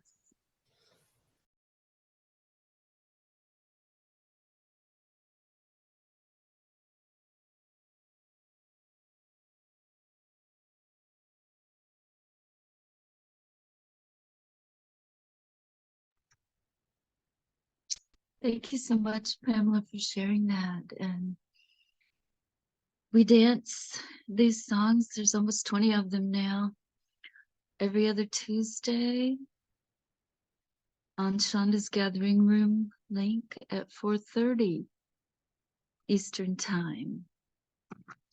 So at this time, we are going to ask Doug if he would like to bring in his river basin and the original inhabitants of the land he is on, or his ancestors who've done their work at this time. And then we're going to go to a presentation on the snow goose, who are returning to Lake Champlain with Cher next. So we're going to do that after Doug has an opportunity, if he chooses to bring in his river basin and the inhabitants of the land he's on. Would you like to do that, Doug? Yeah, I can do. I give you where I was born in Moose Jaw, Saskatchewan, on the headwaters of the Mississippi. It was actually close to where a native portal site where they did the ghost dance, very close to there that I was born. And yeah, that was in November 3rd, 1950, which puts me also, I'm a double Scorpio, kind of a triple because I got my moon conjunct Pluto. And I came in at 7:47 in the morning there. And the natives, I've met with the native shamans that used to hold the energy for that area. And they used to operate the portal there 300 years ago. And they actually shut it down when the white man came to the country for fear of the lack of understanding of how to use it. And that was, so the Sioux, the Cree, the Blackfoot, and some other tribes used to gather there. And it was kind of like their prayer machine sort of thing. Anyways, so that's where I come from. Thank you, Doug. Thank you for bringing that energy back to us and giving us a little glimpse back to the original instructions that we came in with, that we all came in as this wave of humans where we all share ancestors in those original instructions that we need so much to return to old ways for new times. And so at this time, I'd like to introduce you to Cher. She is my Talking Circle sister, and she lives on the beautiful Lake Champlain in Vermont, where the snow goose has returned or is in the process of returning.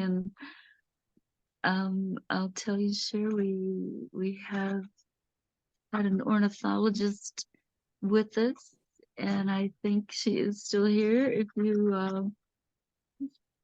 you want to ask any snow goose questions of her, Becky Keller will be able to help you with the snow goose details if you dare. But at this time, we welcome Cher and her story of the snow goose returning to Lake Champlain. So, hello, everybody. I'd like to introduce myself in the way that I've been taught. My name is Cher Feidelberg. I live here along the shores of Lake Champlain on the western side of what is known today as Vermont, originally called Indakina by the Abenaki people. This is their unceded land. And it is quite something to live along Lake Champlain. One of the cultural fun little things to laugh about Vermonters is that we have always thought that Lake Champlain should be included in the list of Great Lakes. And actually, for a very short time, it was included as a Great Lake, which allowed wonderful environmental funding to come this way to help clean her up and put her in a cycle of good health. So we got our wish for a little bit, but we do love to think of her that way. She is the entire border, western border of Vermont. She's 121 miles long. What's unique about her is her depth in different places in the middle of her. And she is now experiencing a new way of being as our climate changes.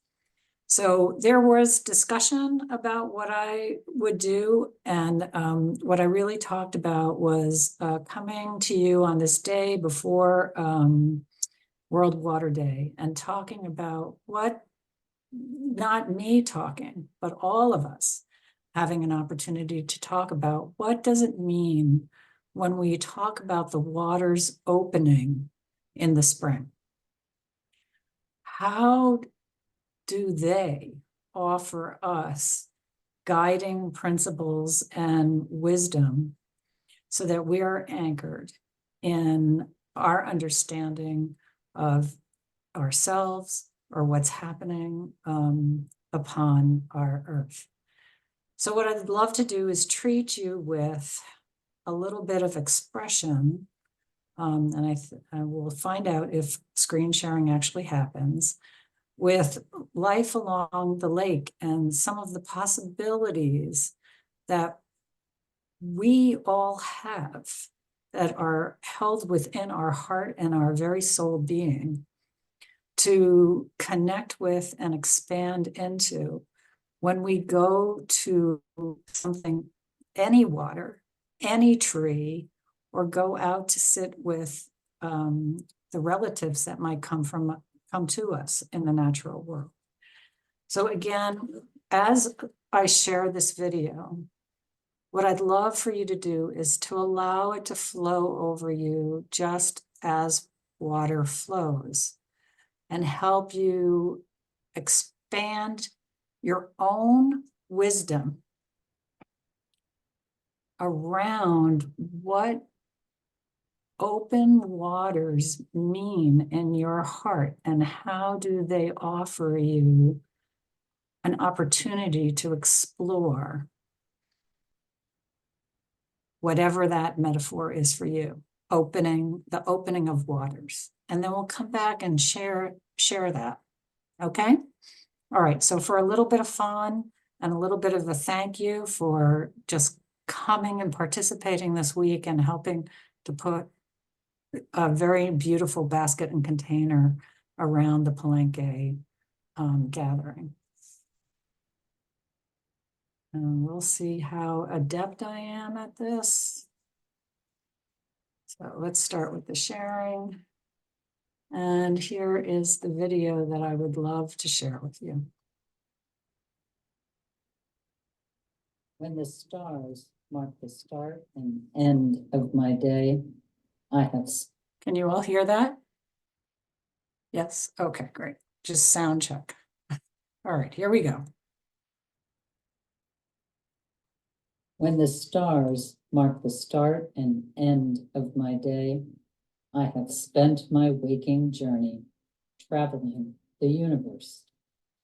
Each smell, the feel of life, sounds, the dance of my heart, sight, streams of light, are planets of beauty and wonders to explore.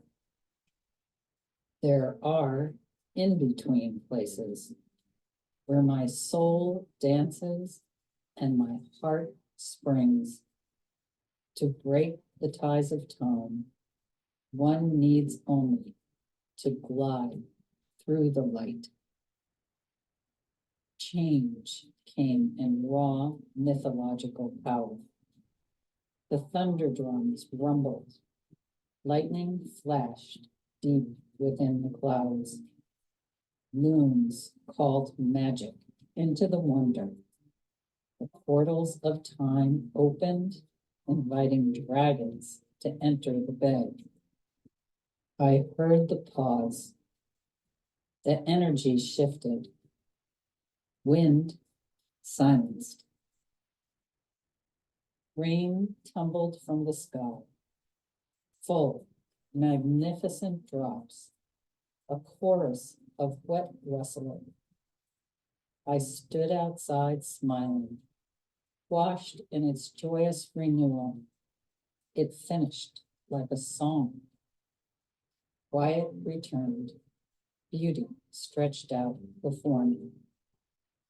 Wisdom reviews the choices before us. It is the discernment of each frame in life's kaleidoscope. We see into the pattern, an extraordinary puzzle of beauty. Shades, shadows, shapes, colors carry both the light and dark side. Integral pieces of information, knowledge. We garner our learning, bringing it to the flame of our heart, and there decisions arise for the highest good. Blessed are friendships whose richness includes respect, love, and thoughtful exploration. Sail into these harbors, gather on the sand, feeling the ancient stories beneath our feet, reigns of time that came before us. Light a peace fire in soft voices and luminescence. Share reflections of our humble learning, listening as deeply as the night sky above. Hold gently our gift, the common human heart, the beat of creation, of our universal connection.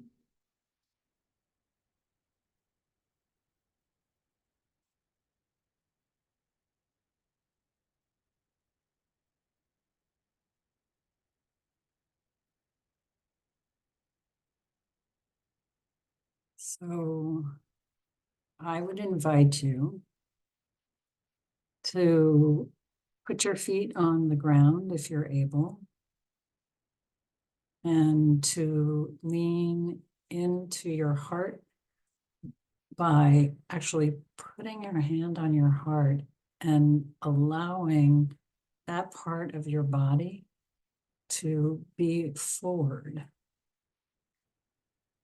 And close your eyes, and at your own pace, breathe in whatever touched you by watching the video, or create for yourself, seeing yourself sitting next to or standing next to open water. And do a deep breath, breathing in deep and breathing out long.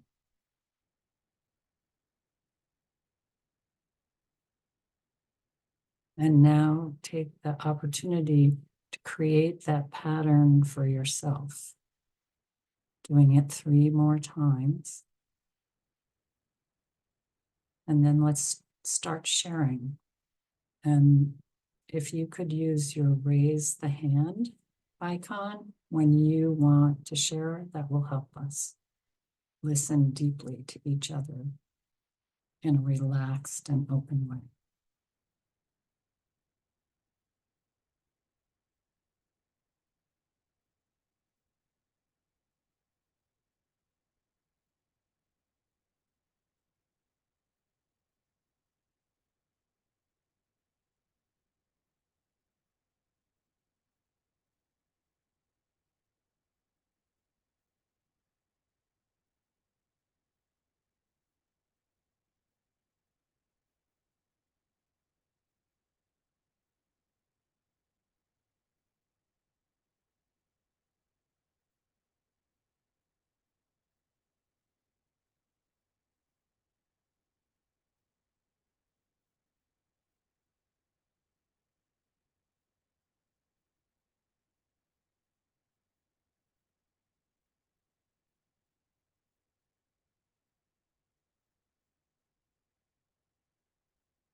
I'm happy to leave an example share, and maybe Becky Keller will come in after me and tell us even more about the snow goose. I returned to the opening of my spring here on the mountain. We have a sacred marker tree up on the ridge that tells us these are very old lands. This is a huge tree with a bend in trunk that points to my home, actually, and is at the headwaters of this spring that runs all the way down into Wayumaganaita, the Longman, the river here that flows to the Mississippi River. And these headwaters are our passageways between the worlds in Salagi tradition. And this is where the bear and the rattlesnake come together, and the mountain lioness on our sacred mountain. And I started opening a spring here a few years ago with the people in my lodge community, and we kept finding all kinds of amazing things, like a bundle of strikolite, stone, manganese, and the foundation stone that was being striked on. I don't know the correct verbs for strikolite activity, and I'm still trying to get my strikolite going. But we kept finding things like that as we dug into this spring and opened up the water flow for a cold plunge after our Nipigaga sweat lodge ceremonies. And I kept finding things and thinking, well, if this stone is here, there should be a vein. Why am I not finding veins?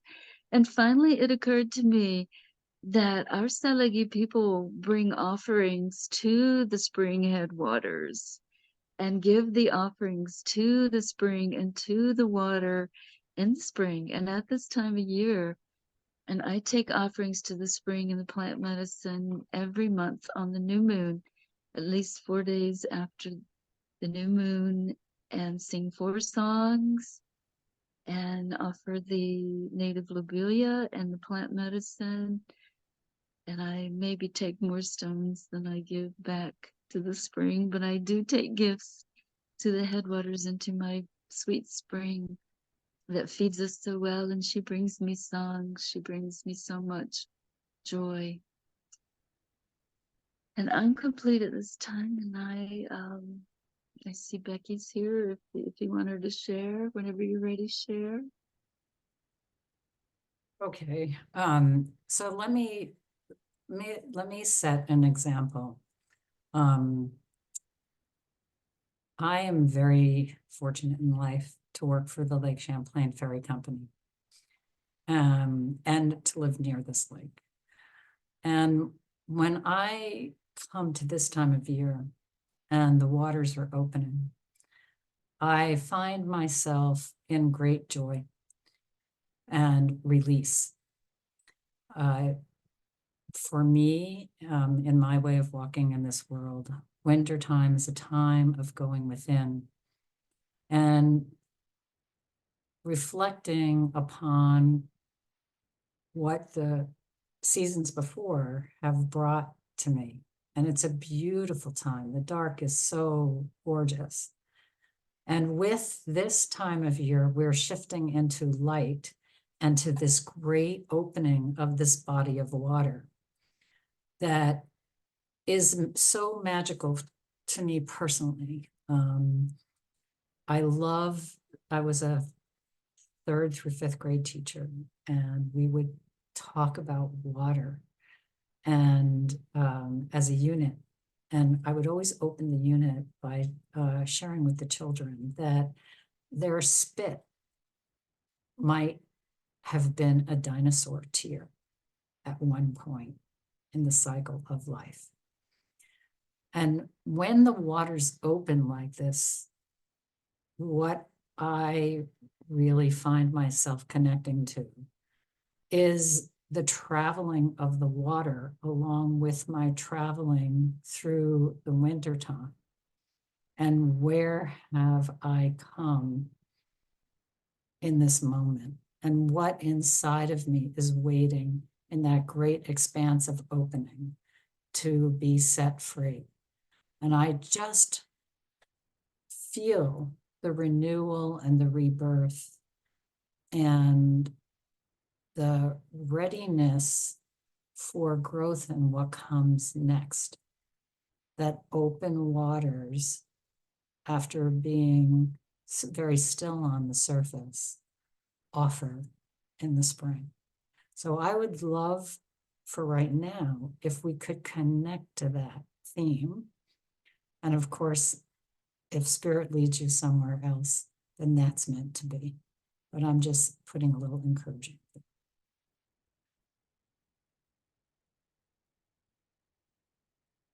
There are never missteps in a space like this.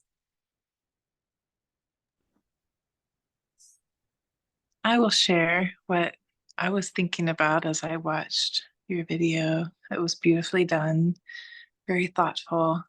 The thing that resonated with me was the part about connecting with others, and the word that I feel like I embody a lot that connects with water is just flow. I think that's the biggest theme word of my life these days, is just always in flow and being present, but always in flow. And one of the things I was thinking about was connecting with friends, connecting with soul family, and I was laughing at myself because I kind of heard my guides laugh at me. So I laughed at them because I had, I guess I'd been guided so much in recent years to let go of expectations and for others. And in doing so, it helped me just focus on me and work on myself and just be present. But in doing so, I had almost forgot that I could ever ask for something for myself. It was a very funny side effect. And I was recently, I guess in meditation, you might say, but I put forth a prayer for myself and humanity. And part of that was for me to connect more with indigenous communities. This is why it's really funny, because here I am, right? And my guides were laughing at me. I mean, or my soul, whatever. Someone was laughing at me because they're like, you could just ask for things that you want. And I had forgotten. It was so simple to do that. But I also appreciate that time when I had stopped asking and I just started being. So I love that the cycle and the flow is coming back of, yes, I can ask for things for myself, especially beautiful things like being in community with those with whom I also flow. So anyway, I was laughing at being laughed at in terms of remembering that I also can ask for things for myself. And I mean it, and it's happened within days. And so just remember to ask for those beautiful things you want. And I usually hold them lightly. I don't necessarily expect them in a big way or when or where. I just know that when I put it out there and then let it go, it will come back to me. So that's also part of me being in flow with the water. Thank you.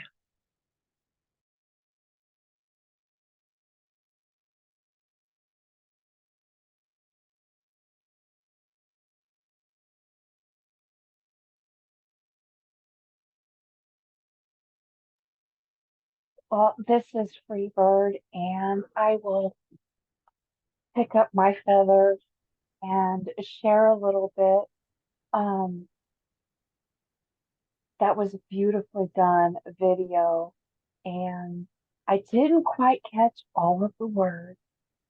However, I find it very synchronistic and beautiful that for some reason I didn't think it did not occur to me that you were on Lake Champlain.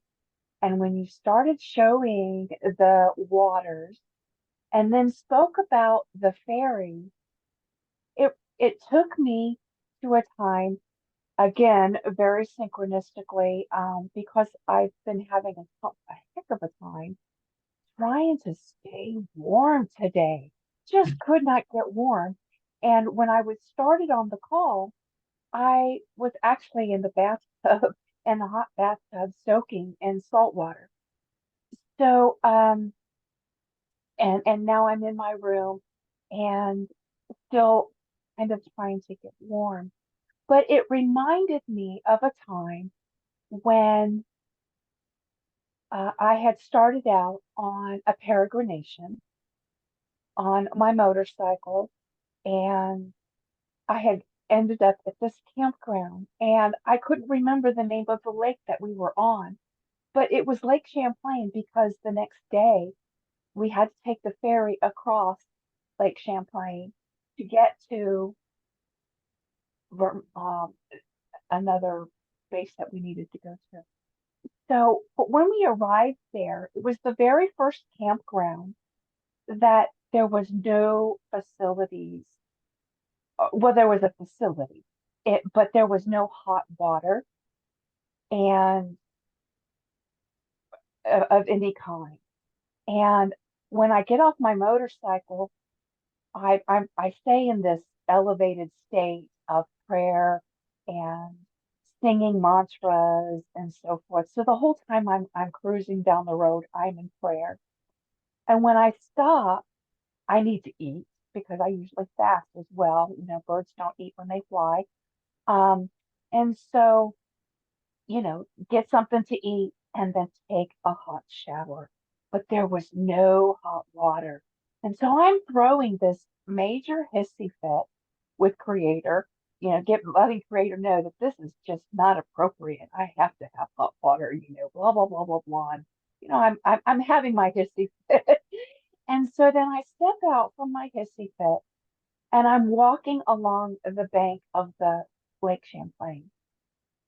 And here is this monarch butterfly that comes across the winds and it's tumbling along.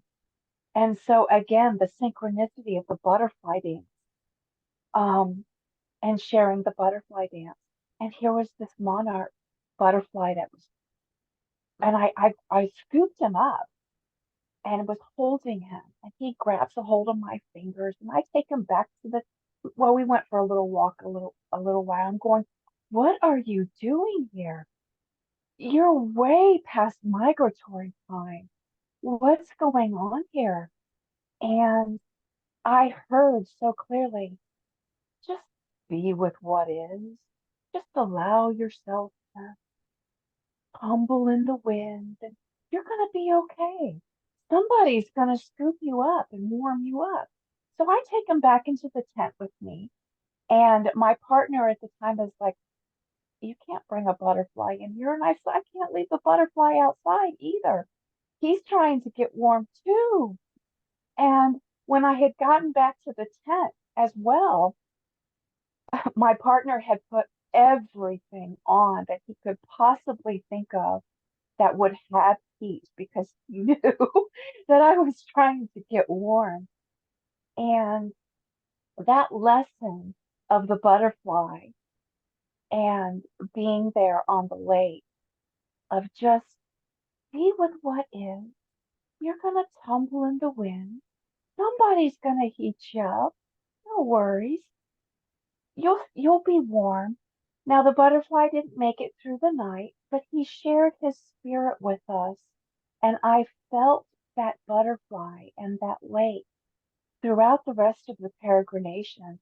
when there were times that I just didn't think I was going to be able to keep going. How was I going to master these winds and the motorcycle? Because this, that was like the second or third state on this 50 state peregrination. And I came across many, many trials and tribulations along the way. But hearing that butterfly and him sharing his spirit with me and knowing that everything was going to be okay and to just be with what is and go with the flow, even if you're tumbling along.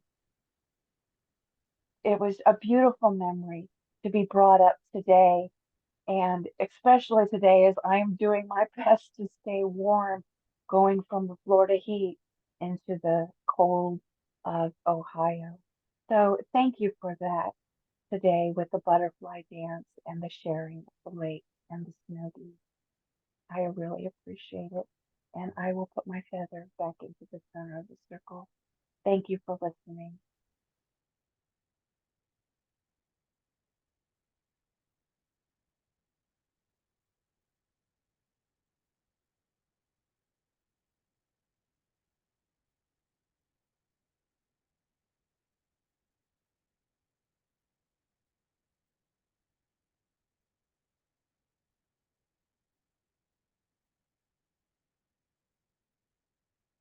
Well, normally I wouldn't speak at this moment, but I know I have been on this site in the Zoom room.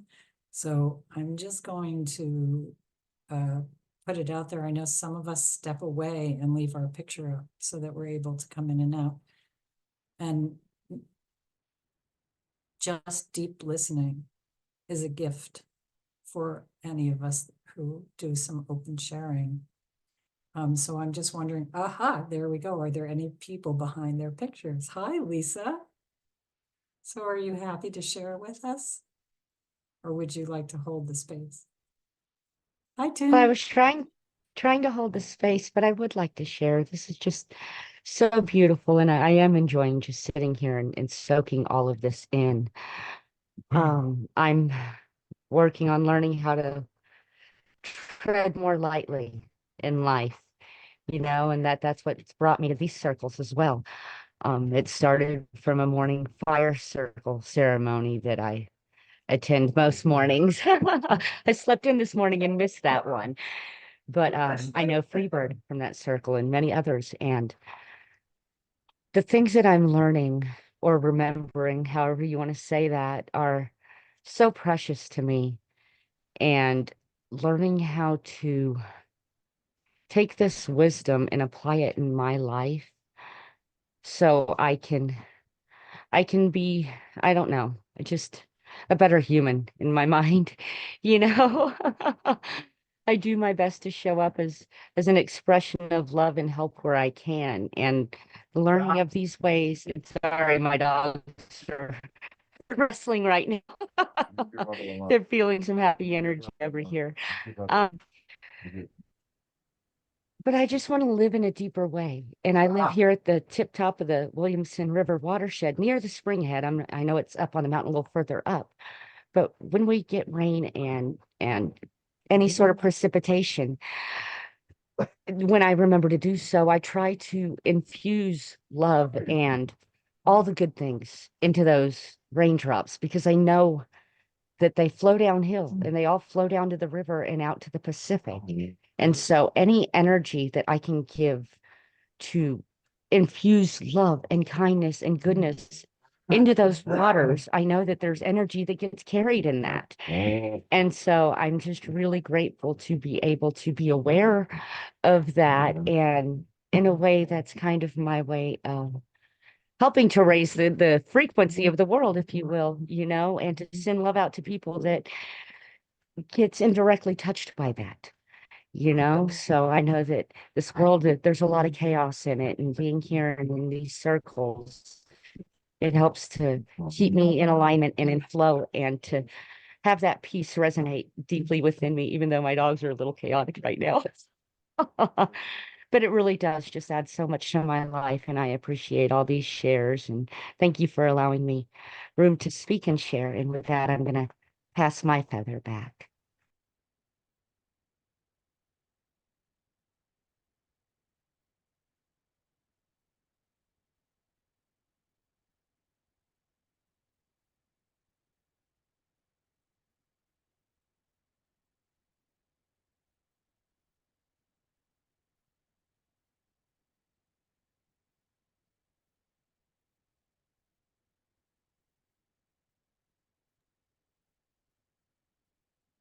I would like to take the feather for a few seconds. I couldn't hear a lot of the video share, but what came to me was the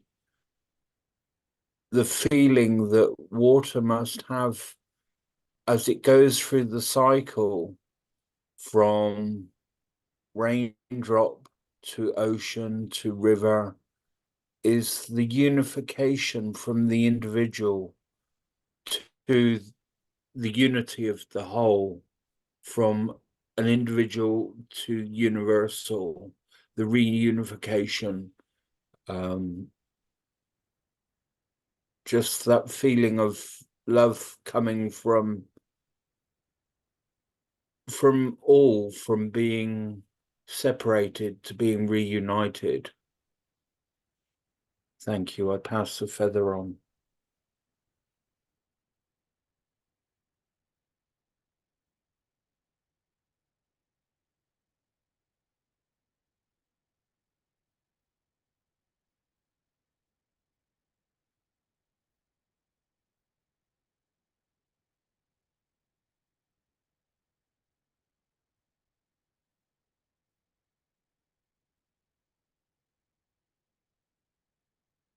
So in the way that I've been taught, we don't speak twice or go to the next level until we're sure that we've heard all of the voices in the room that would like to offer their wisdom and sharing as it was touched or activated by what we're doing. So is there anyone else that would like to share?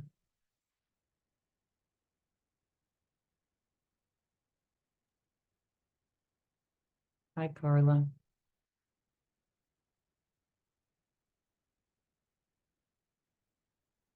Carla, it appears you're unmuted, but we can't hear you.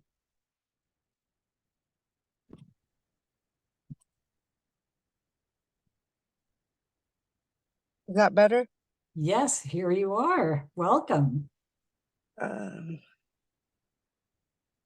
So when your words were speaking, I have many beautiful things coming in, but the one that I'd like to share, I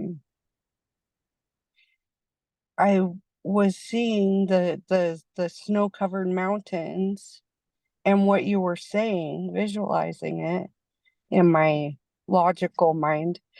And through that, I saw a beautiful golden aura, and it reminded me of even when sometimes in the season of the frozen water that, and when we are cold, that golden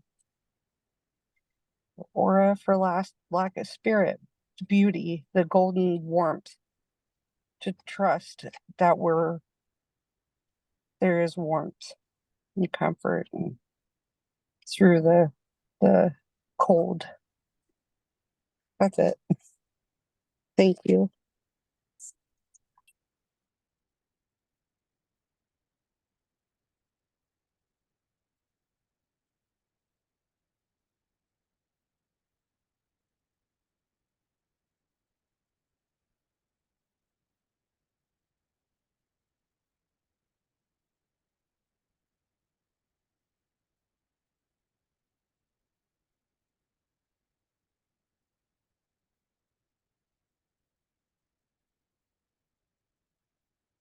Okay, so I feel really blessed that Becky is here and that you all are here. Is there anyone else that wants to share?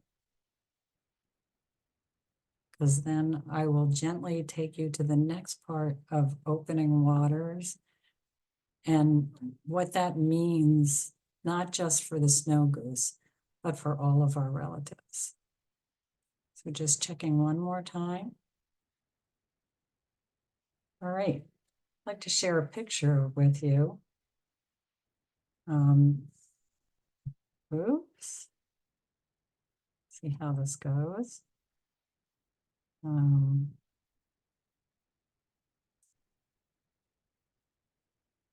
Thank you for being patient. I kind of tried to put these all together so it would be easy to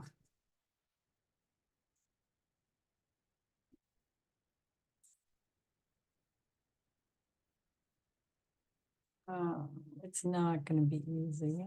Here we go. All right.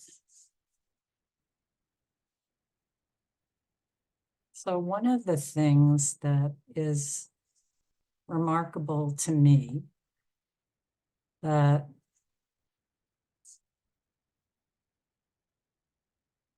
all opening of waters teach is that not everything happens at one time, especially particularly on this lake, because it's so deep. The widest point of the lake is here in Burlington, and it stretches across to Haudenosaunee Nation land in New York and the Adirondacks. With every beautiful change that helps to open the waters, layers occur as the warmth of grandfather sun, the movement of the earth mother, all dance with each other. Layers begin to form in the opening of waters. And with each layer as it forms, our relatives become more active or present on the lake. And for me personally, it's really fun to go down to the water and see who is coming when. And particularly because of her size and the abundance of food in this lake and in the areas on the far side of the lake and here in Vermont, because of the consciousness of people living along her, this is a huge corridor for migrating birds. It is also now a very balanced homeland for eagle,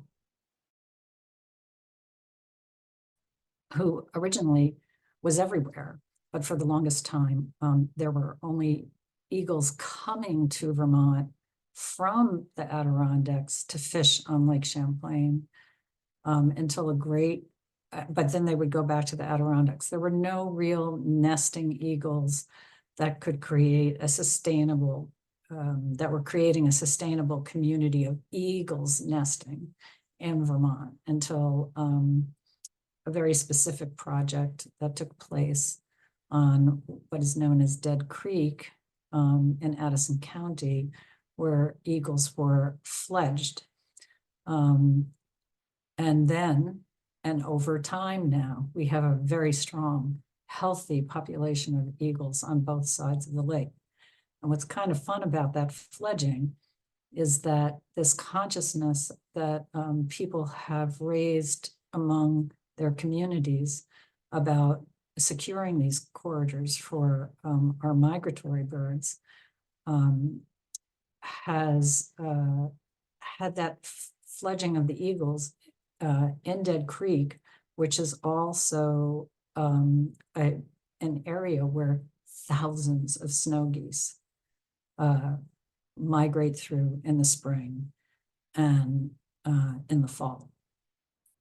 So what I was going to propose as we explore opening waters and how they support life on so many layers. If people have experiences and stories and noticings or practices that they would like to share around going to open water or going anywhere really and observing how the layers of the change of seasons bring in our relatives and what it is that we see and learn from watching them. We're here, we're here to do that. And so I'm going to set the example and share one particularly fun story that occurs on Lake Champlain that I had with my students down in Dead Creek. So at this time of year, normally this happened a little bit for a short period of time this year. It wasn't very long because the lake has been open. But as the ice begins to recede and the layers of ice get thinner and thinner, the fish come up from underneath the ice, and they may be going on their merry way throughout the day. And then as the evening comes, sometimes they don't make it back into the deeper water before some of the holes that have opened up close. And so you get fish on top of the ice that kind of end up spending the night there. And you can wake up in the morning and there can be a gathering of eagles on the ice having a really easygoing breakfast because they didn't have to work quite as hard to get to their food that day. And this is a big thing that gets watched along the corridor that I live in. And I got up one morning and I got the report that there were over 25 eagles at a certain spot on the lake. And I had an incredible principal. And I was able to call her and say, the eagles are here. And there's like 25 of them. Do I have permission to call parents, see how many cars I can get, and load the children in the car and go look at eagles? Because there is a pulse in our heart that connects us to our relatives in such a deep way that we really yearn to see them, be close to them, and experience them. And with much gratitude, many parents stepped forward. They all showed up. We went in, we jumped into cars and went down to Dead Creek and walked into the area where the eagles were and had the most magnificent time. And for me, I'm always fascinated by how these interactions help strengthen in myself my own attempt to practice not rushing, to understand that layers open up gently and in their own time. And sometimes they recede, sometimes they expand. And within each of them, there's an opportunity to find food for what it is that I need. And so that's my story of the opening of waters and layers and the return of the winged ones into a stronger activity. And I will be quiet now and offer an opportunity for someone else to speak about winged relatives or whatever connections they've found in a greater way when they look at who's traveling along these open corridors as the water is freed.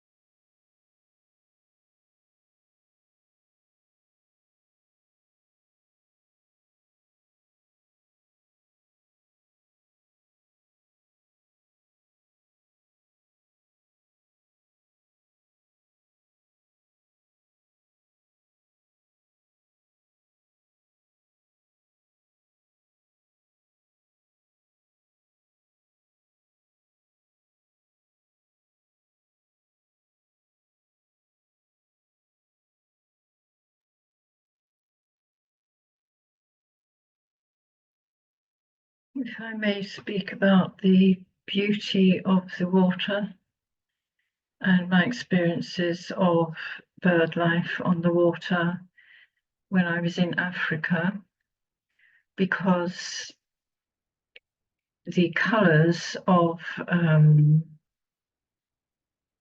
well, the colours are overwhelming, because the flamingo in Lake Nakuru, which was north of Nairobi in Kenya, and the beauty of the different ocean colours are so humbling that it brings us back to our soul, and is a very good reminder of how insignificant we are as human beings. You know, certainly lately, where people have had to be reminded how precious our oceans are.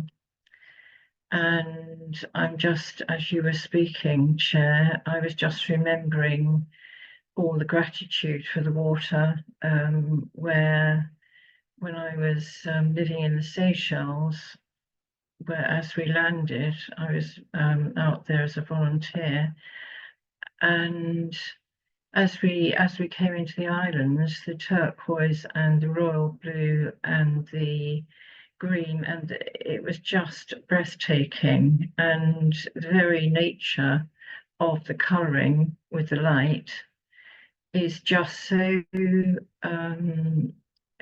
much reminding us of how lucky we are to be on this earth as spirit in our physical body. And the gratitude that I felt while I was in those islands, and the way the islands fed all the local people. And it was like a compact container of beauty, and the peace that came with the islands or almost gave a peacefulness to the sea.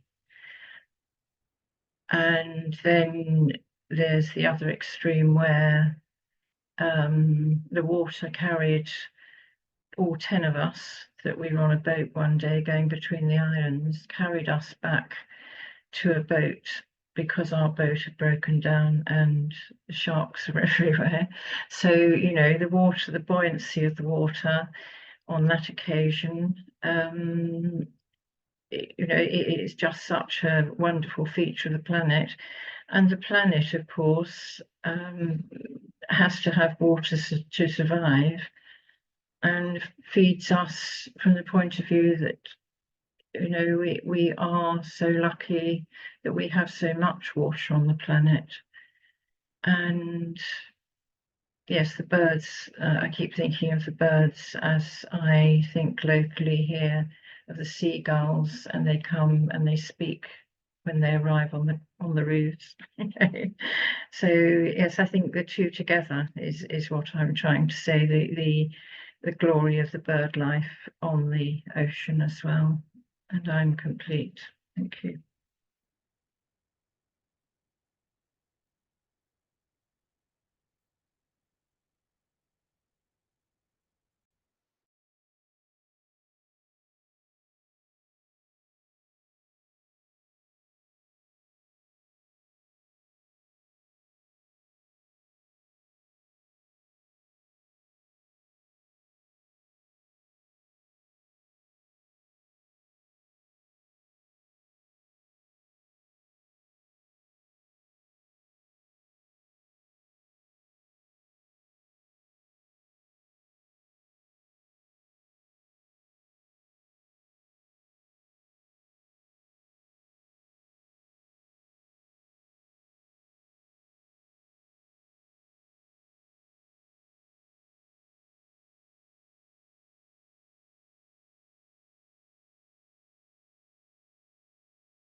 So are we sharing water stories? Well, yes, in its own fashion. We've been sitting a little bit around Lake Champlain as I'm able to share her, and talking about how she has been open all year this year. I mean, really open in a new way. And just what metaphorically the opening of waters at this time of the year, how does that touch you?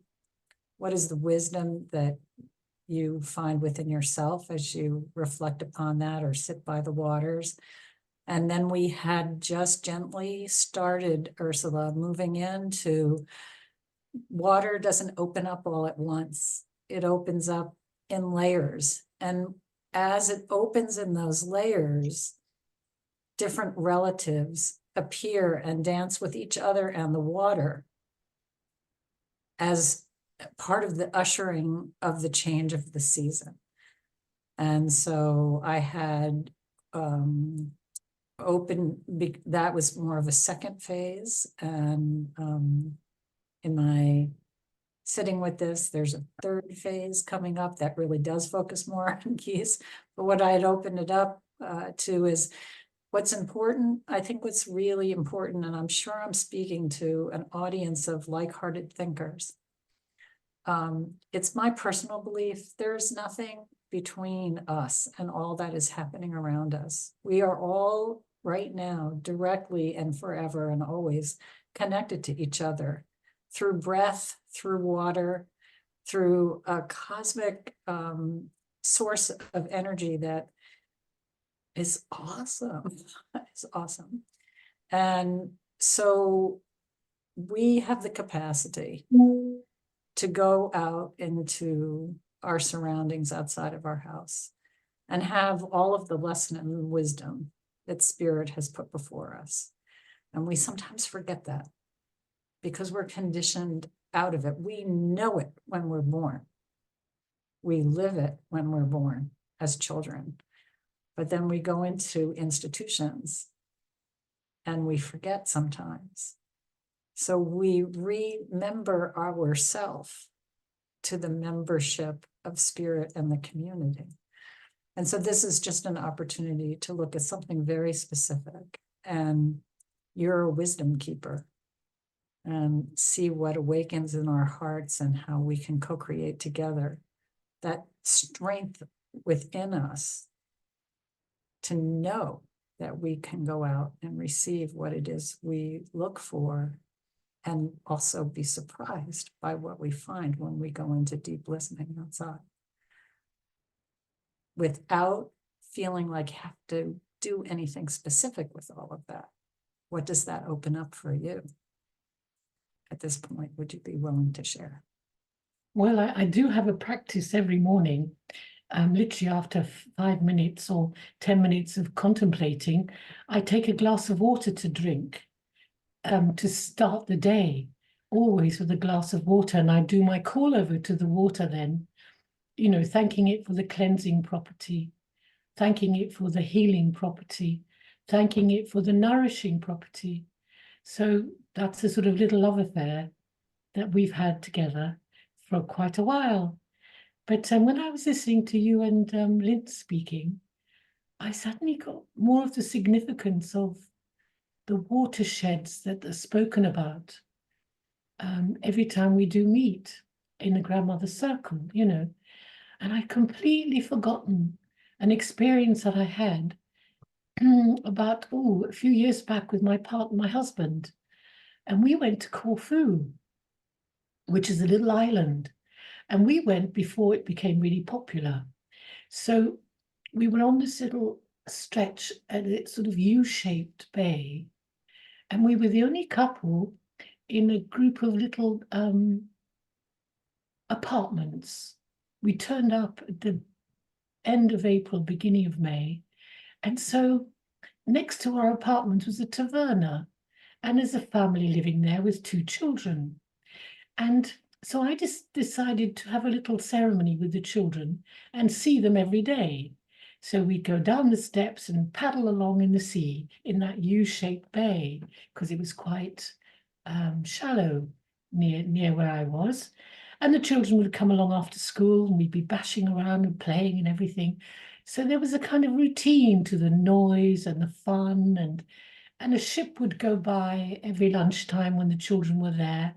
And they'd come in and the ship would bring tourists to have their lunch there in the taverna. And off they'd go, all the tourists, and we'd go back to playing around. And on this particular day, I was playing with the children at the same time, lunchtime, and there was no ship came by. And I thought, oh, the atmosphere's gone very quiet. The children were still quite noisy. And as I noticed that the atmosphere had gone quiet, they stopped being their rumbustious kind of playful selves. And it was like they went into slow motion. And they were very gentle and they were really quiet. And the mother normally came out, would shout out something, and grandmother would usually come out and shout something. But today they didn't. They just sat down and looked at the children and me playing. And I looked around and grandma looked softer and mama looked softer. And we all looked softer, like we're doing this gentle dance. And I thought, oh my goodness, I've experienced this on top of the mountain, but I've never experienced that on the ocean, where something else came to visit, even to the point the unseen worlds, whatever it was, came to visit that little bay. And even the ship went past and didn't stop and disturb. And I thought, wow. And that was my first experience of realizing that the vast oceans can actually anchor something that can no longer stay in the cities, can no longer stay in the towns, but it can still sit on the waters. And that was a really magical experience. And it didn't happen again on that holiday, but it was so distinct and so real in how it changed everybody's timings, everybody's speeds, everybody's intensity into a gentle, soft process. I'll never forget that.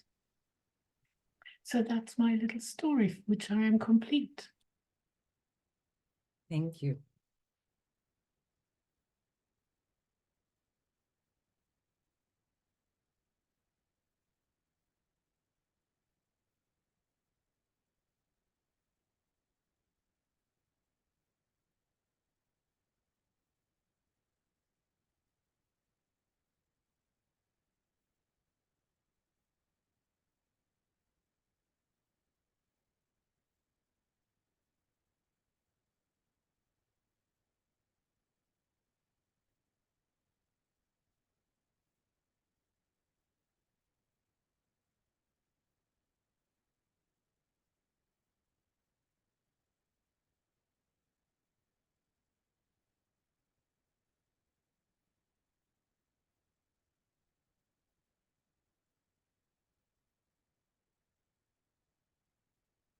So I just want to check in and see if there's anybody that wants to share their voice in a story that is touching them or a learning or an observation.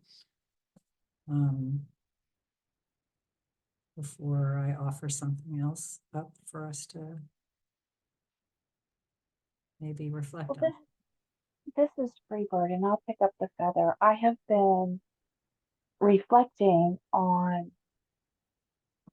kind of contemplating and meditating a little bit here on with lack of a better term, the metaphysical side of what I have been hearing with the opening of the waters and the fact that the waters did not close. And we have this melting taking place around the world.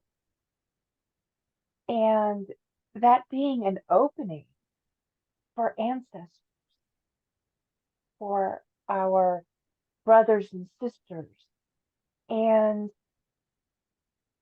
how many brothers and sisters or relatives, ancestors are becoming unearthed at this time.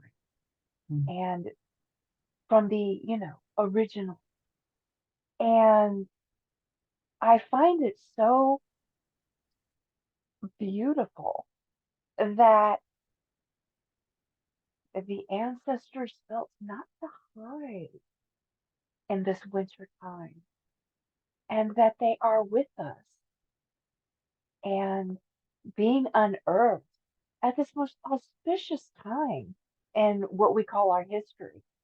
I think it's just so beautiful that they are here with us. And me being from Ohio, I was born and raised in Ohio, and then being back here in Ohio at this time and walking the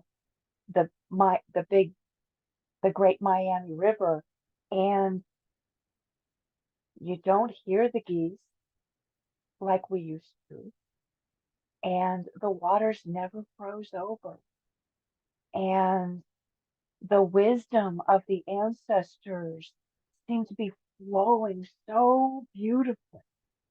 So I'm pondering that and reflecting upon the fact that our ancestors didn't freeze over and they're with us in this most auspicious time, and how beautiful that really is at this time. So just an observation, and I'll place the feather back in the center. Thank you.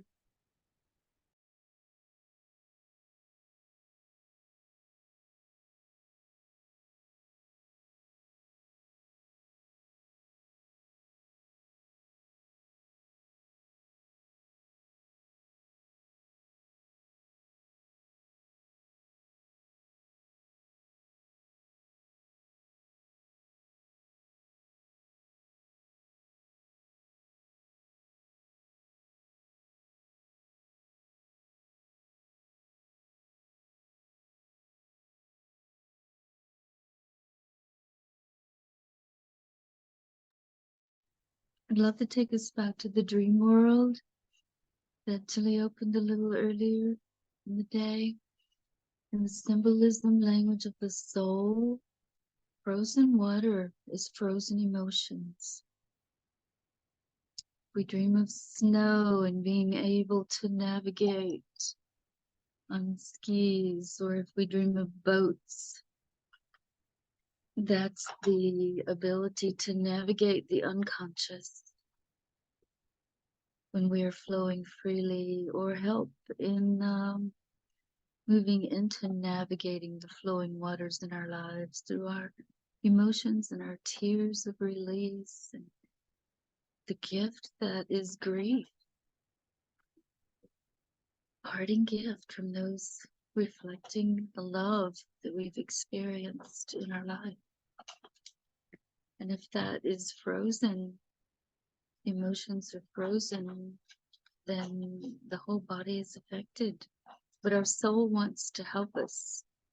Our soul guides us in evolution, and our soul holds present moment as well as every experience, not only of the personal but of the collective, and guides us in our choices so that we can evolve and so that we can help the waters of the earth and help in every way we can. So thank you all for sharing in those beautiful ways.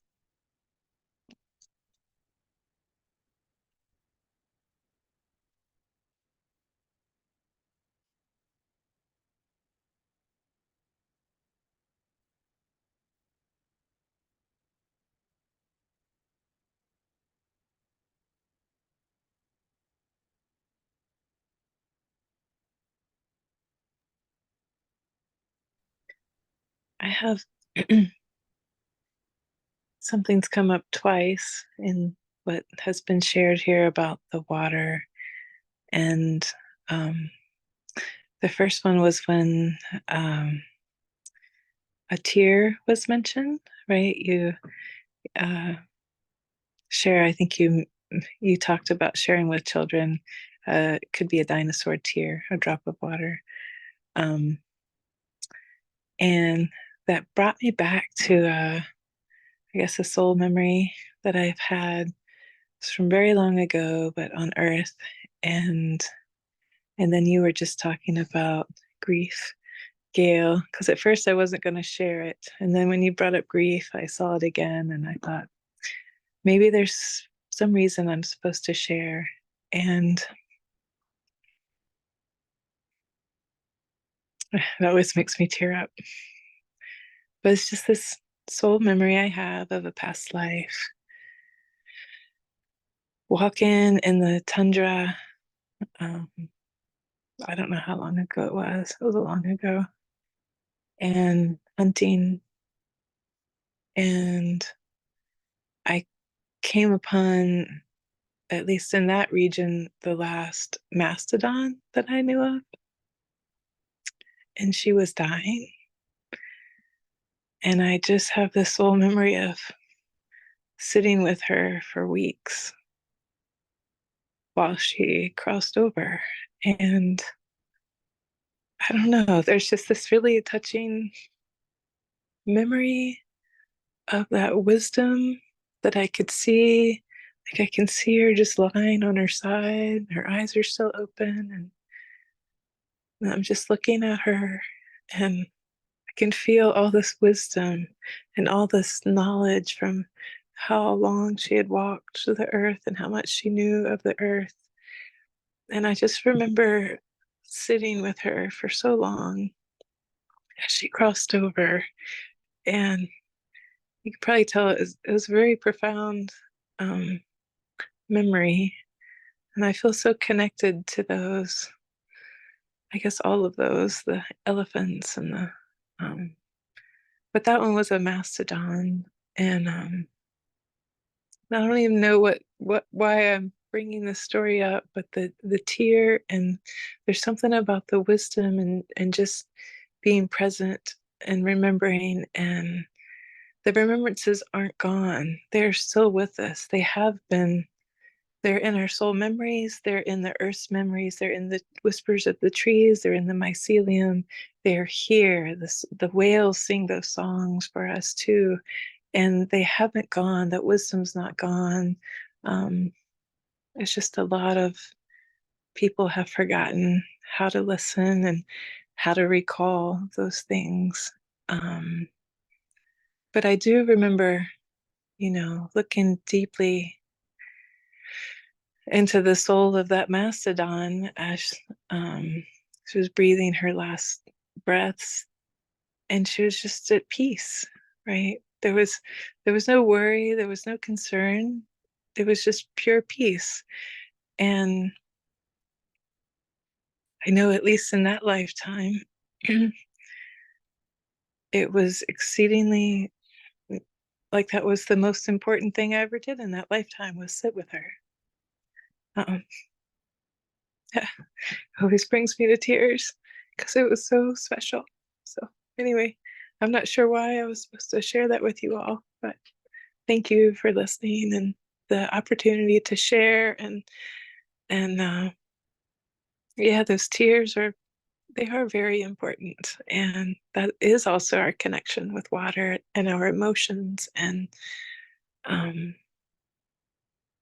also being in flow when we let those emotions flow and learn to make our peace with them. So thank you.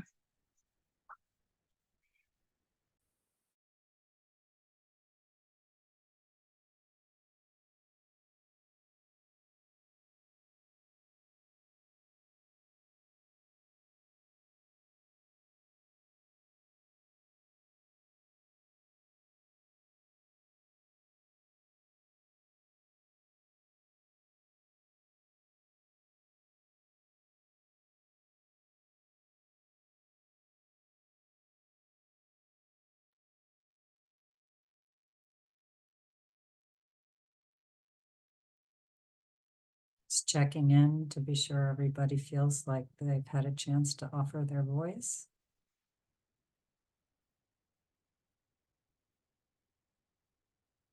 I want to express my gratitude for the openness with which people are sharing and allowing themselves to flow.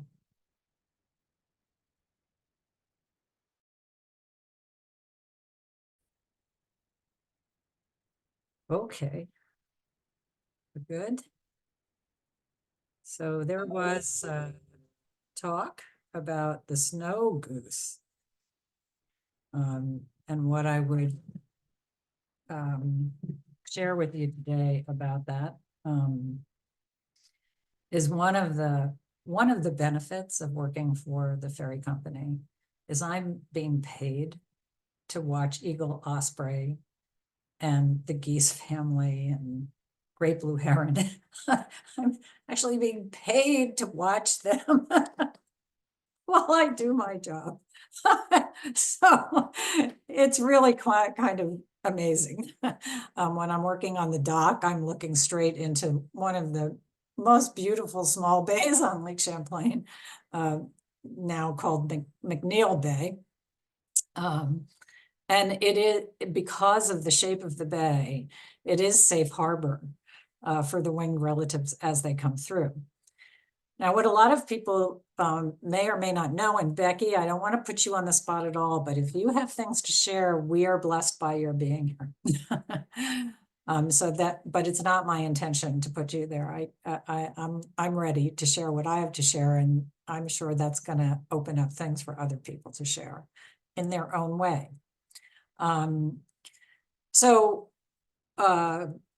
What a lot of people don't know is the snow geese, when they're coming through, they're looking for fields to land in at night, which is really different from the Canada goose, which is going back and forth all the time and sometimes here through the winter in very small groups. Those are the brave guys. Those are the strong, really strong anchored relatives of that nation when they're here simultaneously. It is something else to live inside the trumpet of migrating geese, whether they're snow geese or Canada geese. There's just magic to starting your day with their song and to ending your day with their song, especially at night when they're calling to each other to say, here's a place to land and be. And every once in a while, and the most, I know, I say most beautiful all the time. I always feel like a kid in the candy shop. Like, I just can't ever say enough how much fun it is to allow myself to open in direct relationship with all these beings. So what is really fun to see sometimes is when a few snow geese, it's usually only a very small number of geese, snow geese will get into a cluster of Canada geese and they'll spend the night together or do a little bit of traveling together. And that is visually gorgeous because of the difference of color in what they are. I'm really fortunate in life to have encountered and met and loved deeply and dearly my sister Nana Tassi's Bluto Deventhal, grandmother Nana Tassi, so she was known among the Abenaki people.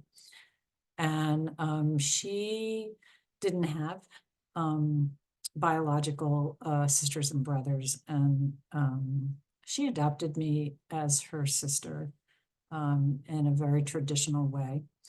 And it was a very beautiful and touching moment in my life and a wonderful song and dance that we walked for many, many, many years together.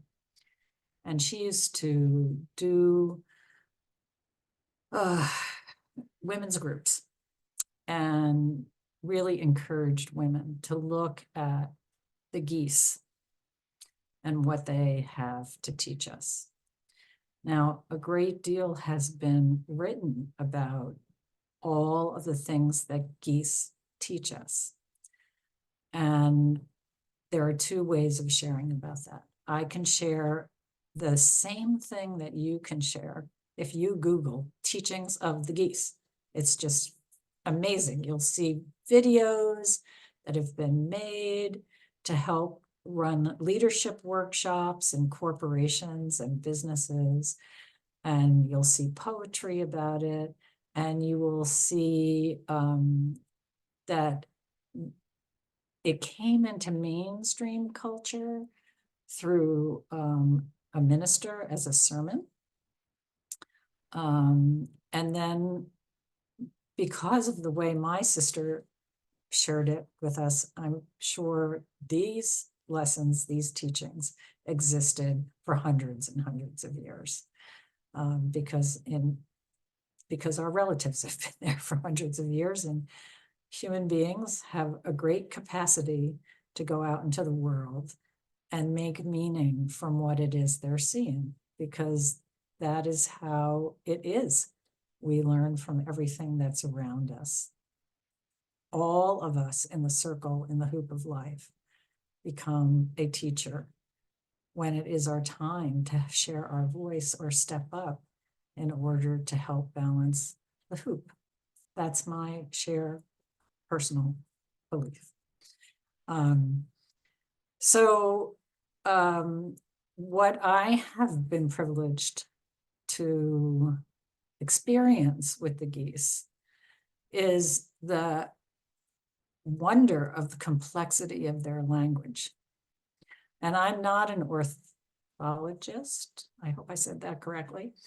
But I've spent hours and hours observing them. And my favorite thing in the spring and in the fall is to make it to Dead Creek to see the thousands of snow geese that come there. But I also have been blessed to have to get down to the dock in the morning before they come out of the shadow of the reeds and sit with them and see how the arrival of grandfather's son activates a certain kind of communication on the water, and the patterns in the community that ready the geese to leave the bay. And in the evening, the reverse happens, as grandfather's son goes behind the Adirondacks, the geese begin to come in, if they're tired, to spend the night. And it is a wonder to me that there is subtle communication and then very vivid communication between the geese. And there are patterns that exist in those things that you can Google that are absolutely true. I had a very strong one of the teachings of the geese is if the geese is injured or not well, or has come to a time in their life where they can't go on in the migration, 2 geese will come down from the moving group and stay with that goose until it is either well enough to go on or passes in this lifetime. And I feel so privileged, and there's such a deep connection in my heart one night when I got to witness that. And again, I love this kind of way of learning to be quiet and patient and allow my heart and my soul and every cell in my being to come into a kind of a stillness and a quiet and entrainment with our relatives and our Earth Mother and the elements. There's so much joy and anchoring in those experiences personally for me. So that's a particular teaching of the geese, that snow geese are often used as the one in the women's circles that will be talked about in my experience. And it's all the same teachings that are there for the Canada geese as well. Shared leadership among the geese is another one that you may have really heard about before. You know, in that V formation, everything about that V formation supports maintaining good health, balance, and energy on that migration route. And so even the mechanics of the uplift of the wings,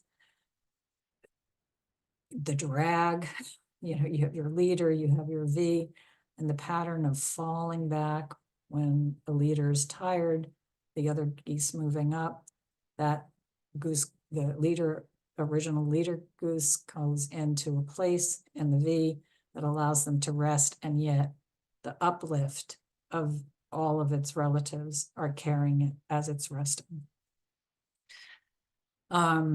Those are all to be found. So what I'm going to do now is share with you some of them that I've put down, so that it's easy for people to see them.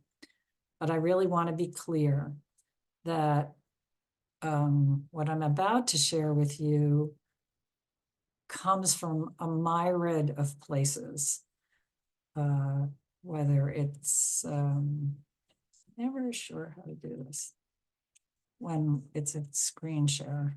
Seem to lose the power of, oh, there we go. I hope I didn't go past the first one. So anyway, do you guys see the whole photograph?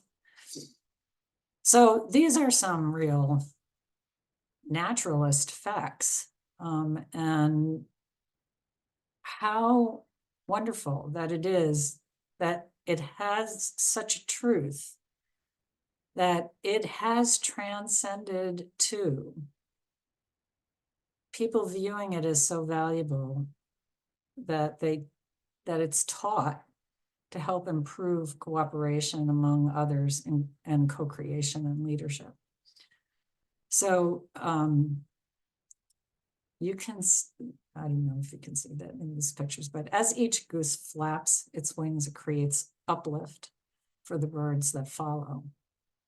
And if each bird flew, and if a bird flew, by flying in a V formation, the whole flock adds 72% greater flying range than if a bird was flying alone, which is amazing to me. When a goose falls out of formation, it suddenly feels the drag and resistance of flying alone. And it quickly moves back into formation to take advantage of the lifting power of the bird in front of it. And then I spoke about this more generally. When a lead goose gets tired, it rotates back in formation and another goose flies forward.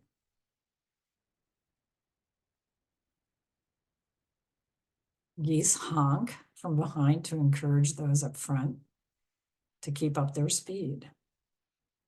I also just think there's a joy when I listen to the geese, and a real compass of the heart that comes from that honking. I already shared about when a goose gets sick or wounded or falls out, 2 geese will come down to follow it down and help and protect it. That is one of the special moments I had with geese, to actually see that and to see this what is the word I want to use? The guarding energy of the 2 healthy geese resonates in a very beautiful way, because there's not a lot of, my experience was there was not a lot of motion in it. It was a positioning and stance of the body that was unmistakable.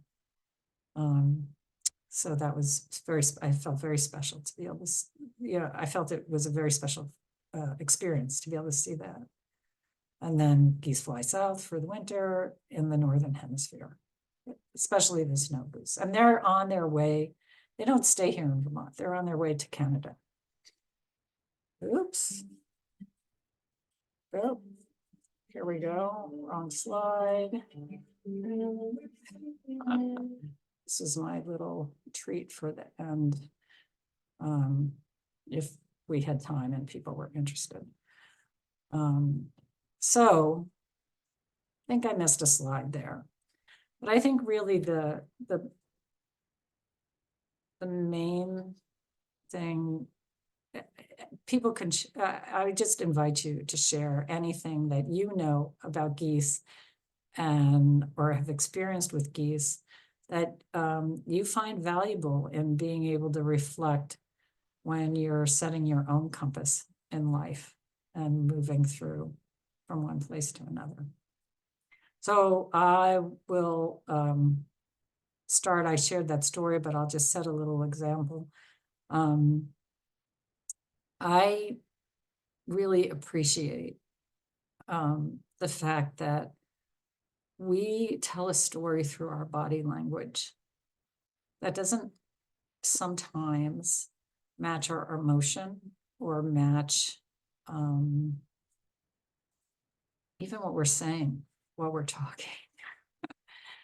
And this is very personal at this moment for me. I love to look at our relatives and ask them to help me with lessons that help myself to align all the components of who Cher is, so that I am living my most authentic self at any one time, so that I'm communicating my most authentic self at any one time. And I believe that there is no judgment in how we evolve to get to that place. We are on a path, on a migratory route of coming from one home to another home, the home of our making, of who we are becoming at our highest level. And that takes courage. That takes the lessons we learn from our mistakes. That takes time and patience and love with ourselves to come to that total integration. And the power of watching these geese, I mean, moving a feather can mean something. The slightest grunt is the only word I can describe it. I would love to talk someday with somebody like Becky. Like the signals that geese give each other, it's really fascinating to me. And I believe there's a consciousness level there, you know. Who am I to say that a geese isn't wiser than me? A goose isn't wiser than me. But it's through them and other relatives like that that I strive to seek their help in that integration, because we're taught to present ourselves one way, and what might be going on inside can be really different. And I know for myself, I would say that those kinds of things became habits for me through my growing up time.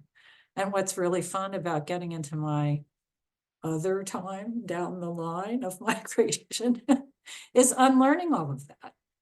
And what is my gratitude for being in a space like this today is the opportunity to be in a process that allows freedom to come in and say, oh, this is what I'm learning right now, without any judgment. So I put the talking stick in for anybody who wants to share at whatever level they want to share.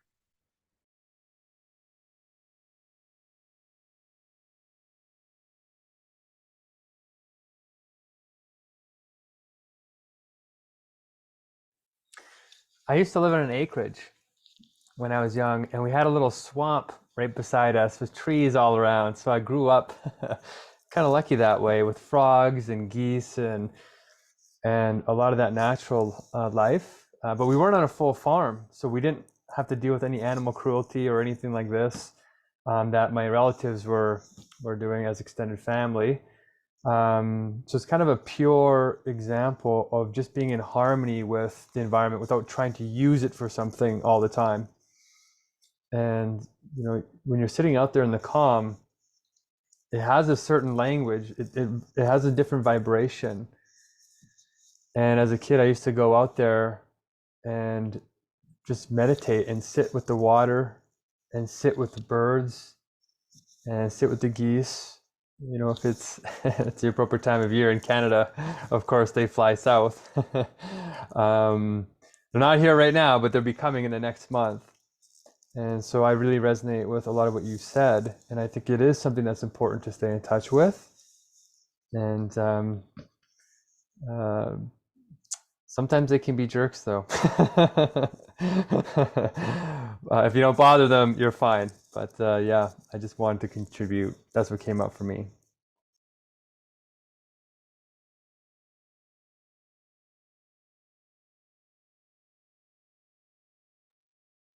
Yes, my experience of geese is that my parents used to have them, and it taught me very much that they're about boundaries. Because if they didn't want me to go too near them, they would chase me, and they just it was almost like there was a communication going on. Because obviously I loved them because they had them for a while, and it's almost like you stay there and we'll stay here, and it almost it's like a distance, but there's a good energy in the distance. So there was always respect for them. And the other experience was that I joined a golf club that had just been formed and opened. And because there were many lakes, there were many geese. So everywhere you went, they left presents for us on the ground, and the balls would land in the presents, which was a bit difficult at times. But again, they ruled the golf club because they were there before we were. They were there before the golf club. And it was just fascinating the way they would just land as sometimes I went to hit the ball and they just land. I said to say we're in charge and we'll allow you to move when we decide. I learned a lot more about the geese on the golf club than I did it in my parents' home really. But yes, I have fond memories of them because I always used to think of them as a human bird because they were a bit different from any other bird I had communication with. So yes, that's just a little fun story to tell. And I'll hand the feather to somebody else now. Thank you.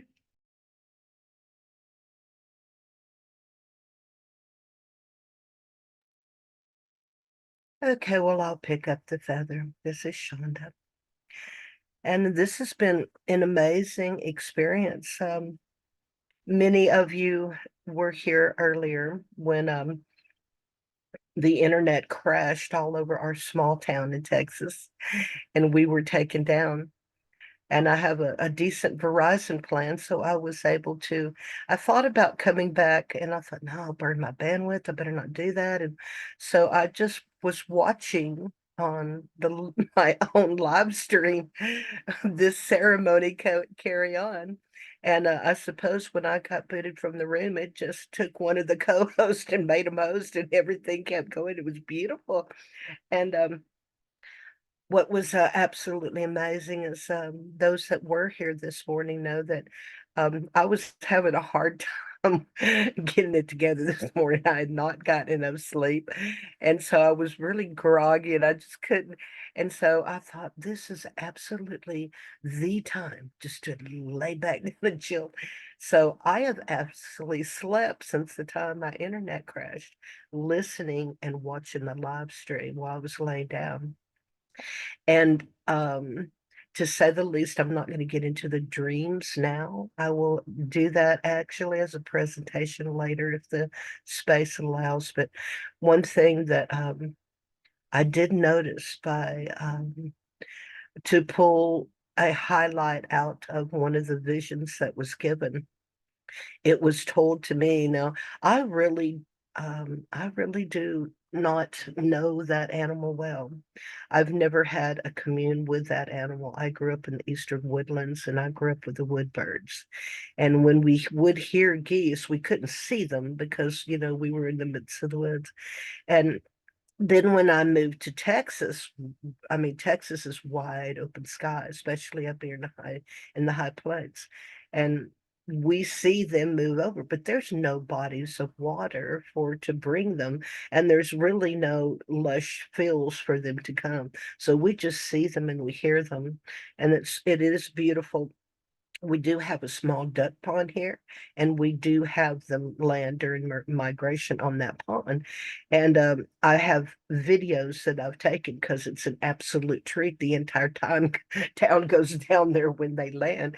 And but what was gifted on the Field of Dreams, it's right before I woke up, I heard Cher speaking about the V formation in which they fly.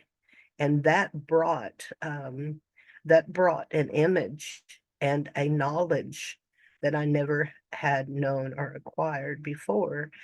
And that was that there is something embedded within their inner wisdom, that when that lead bird is there because it is the strongest flyer, and when that lead bird tires and it pulls from formation, the birds behind it are the next strongest flyers, and they move up, and that one bird moves to the back.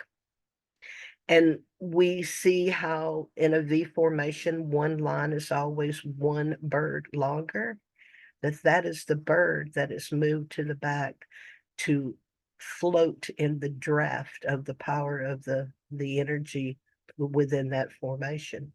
And it is allowed to be back there to be pulled by the draft so it can regain its strength.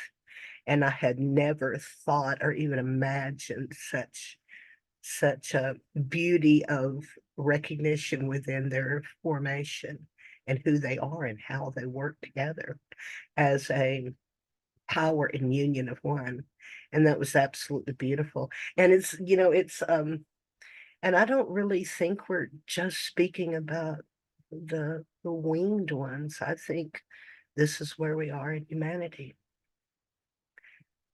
I really do. Cher, thank you for bringing this forward today. This has been it's so simple, and then how it's all tied to the water opening and the openings of the water up north. They flow towards the sea, and it's absolutely amazing. We see it show up in the sulfur draw here in Texas. We know when the water's open because it hasn't rained, and there's no reason for the draws to go active, but they do, and we know that they're coming down. And it's just it's been an amazing morning, just getting to actually watch this progress, from a peaceful, well, by no choice, couldn't get here, and I was just able. So it's been amazing. And Mark, it's nice to see you back with us. And but anyway, I will send the feather back to you, Cher. Thank you for being in here. Thank you for bringing us this.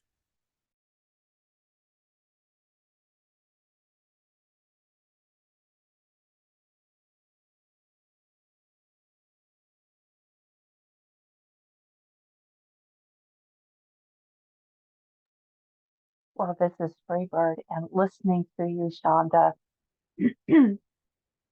we actually, this circle, the community members here did exactly the geese formation. When you fell out, everyone else come flying in and did their part. So that was a living demonstration, so to speak, of the geese energy.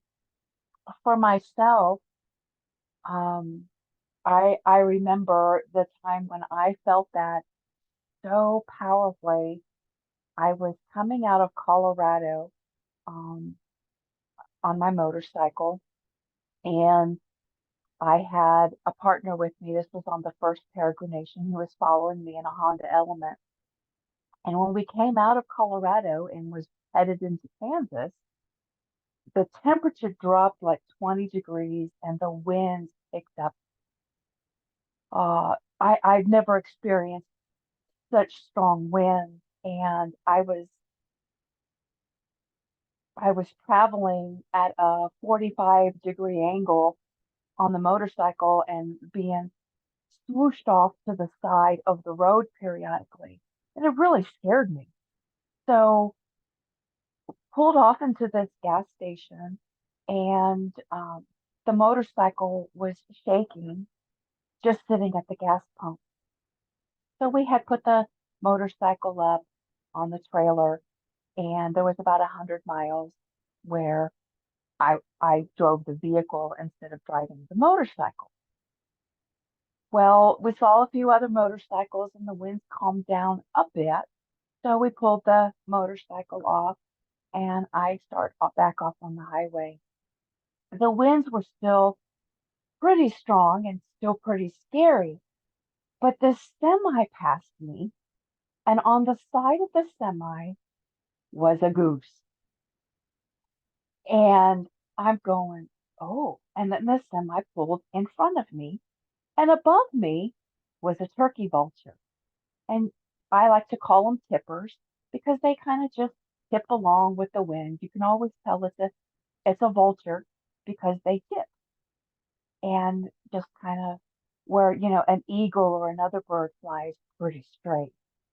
So I put the two together and the semi slowed down in front of me so that I could draft in the semi's wind. Now, normally a semi is not a motorcyclist's best friend, but this semi was definitely my best friend. So I followed and stayed real close in that draft of that semi, and then just allowed myself to relax my shoulders, my own wings, and just kind of tipped and moved along like a vulture flying behind this goose. And I traveled the next 200 miles just following this semi.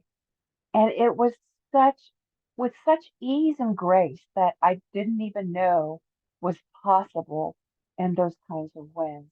So that's where I personally, when we were talking about the drafting of it and the geese and so forth, it took me to that space of following that semi and letting that semi be my best friend. But I would have never thought of it had that goose not been on the side, that picture of that goose on the side of that semi. So thank you for letting me share that.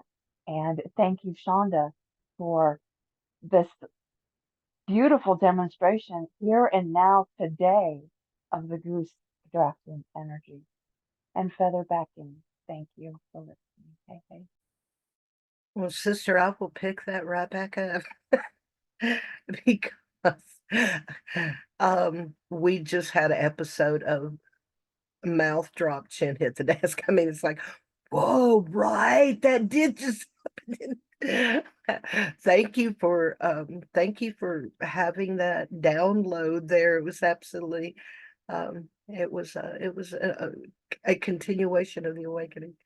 So share, I'm going to send the feather back because I don't know where we are in your program. So I'll send the feather back to you.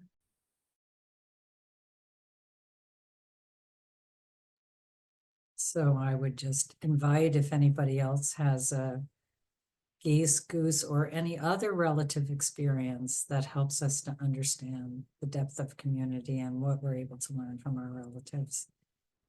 The floor is yours if you choose to pick up the feather.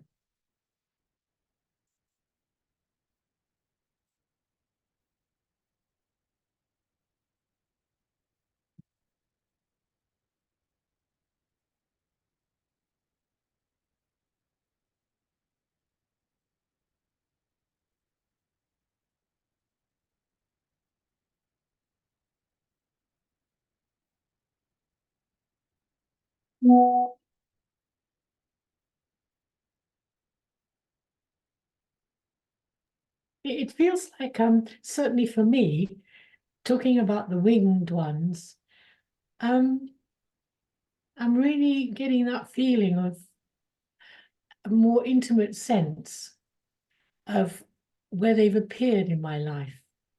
Because I don't normally consider them very much. But a few years ago again, my husband and I had this lovely house, and it has a courtyard, and it's got a wall with a few windows from a flat upstairs at the side of the house. And the people had moved out from the flat upstairs, so they must have left the window slightly open. And the next thing we know is there's the most horrendous noise of a bird, very insistent. And so we looked up, and it was sitting on the edge of the shelf by the window on the outside. And Steve could tell that it was injured. So he got a ladder. He managed to put a towel over it, and we took it to the vet about 35 miles away. because that's the only one that was really available for injured birds. And they promised that they let us know if it was okay and if it flew away. And we got on with our lives. And then about, I don't know, 10 days or 2 weeks later, we suddenly heard this sound of birds. It wasn't just one in the courtyard. And we looked, and it was like a family of these crows had turned up. And what I didn't realize until about, I don't know, maybe a year later, that young ones came back to this little area in the courtyard. And I thought, wow, either they know the place or they recognize the face. You know, so it made it far more alive for me that they actually have some kind of recognition of humans, you know, but I never experienced that personally before. So now the crows come back every year into the same spot and they come and say hello. Yes, I thought I'd share that because it's such an endearment in my life with the winged ones. Yeah, and I pass the feather back on.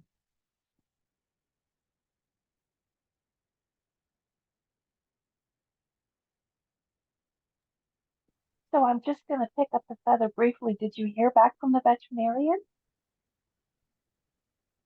Yes, we were told that they had taken it back down south because that's where we said where we are, and they just let it go. And I guess that's what happened. It came back, and then it came back, and then it came back again.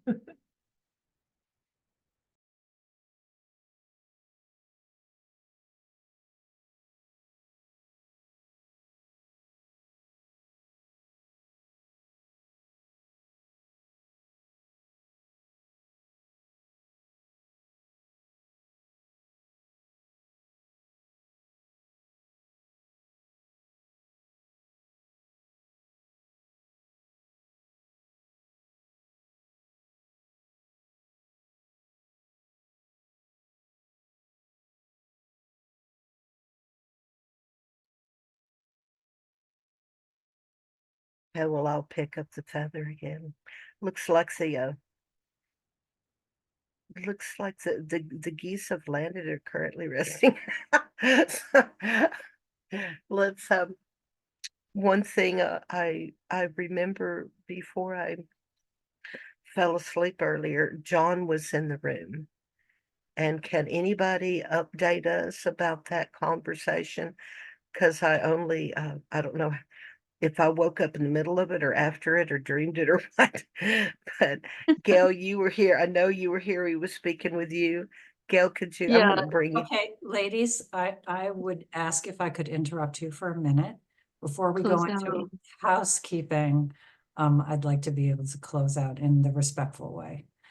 Okay, Oh, of course, share. sure, thank you. And I do want to acknowledge that in the week since we've all started being here, I would like to take this moment to focus some light on some of the geese that have strongly held this opportunity for us to come together. Ursula and Lynn and Gail and Chandra, thank you for committing and saying yes as deeply as you have. We've all had an opportunity to hold this technology. Chandra, I know you're not sleeping hardly or eating. I don't even know when. But it was very appropriate to talk about how this group has functioned. The whole group has functioned. People who've come into the room have functioned in holding this space together. The gifts of elders and musicians and poets that have shared spontaneously when we have not been able to be live with Palenque has been truly moving and unexpected, wonders and treasures that have touched all of our lives. So thank you again as we come to the conclusion of this part of how we held together the space. I'd like to leave you with this if it's okay. So one of the most beautiful aspects in in the life as I know it is the song of the birds. Again, many of us have different teachings and different ways of arriving to this spot. I believe in the great song, which is all of life. And I believe that our bird relatives have been blessed with gifts that teach us about singing in the morning and singing the night into being as well. And then we have those that mark the night that help us be able to center and recognize where we are. So I would like to leave you this afternoon with this. If you ever have the opportunity to sit in the field or along a body of water during the migratory time of the geese, listen very deeply to the tones of the song and the signals and the honks that they put out when they are letting geese flying overhead who are calling to them. Listen to the call between the geese coming in and the geese who are already setting up in their way to keep their community safe for the night. Because there is a roundness. Gail would probably be better at explaining this to me, to us in terms of, it's hard to put in English words because it is a language of tone at that point. And if we can remember within ourselves and develop our own song for being able to call to our relatives, human or any other, that we, the I inside of us, is a safe place to come to land. We will take great steps in building the unity and the end to war and peace by 2030 that Uncle Phil and Elise Joan and Grandmother Ejna and all of those who dedicated themselves to going to Palenque and are holding and actively nurturing that vision along with us. That is one, I think, of the steps that the geese can teach us to find that tone within ourself and within humanity so that we're able to call into and create those safe spaces as we move through this migration, which we could label time. And I want to end by saying thank you. I have so much gratitude for all of you being so wonderfully giving and patient today and in stepping into this conversation. And may you find the ones who call you into those safe places very easily. Getziolioni. Thank you so much, Sarah. That is beautiful. And I'll leave the call open for Okay, experiences so I next officially Tuesday. pass that.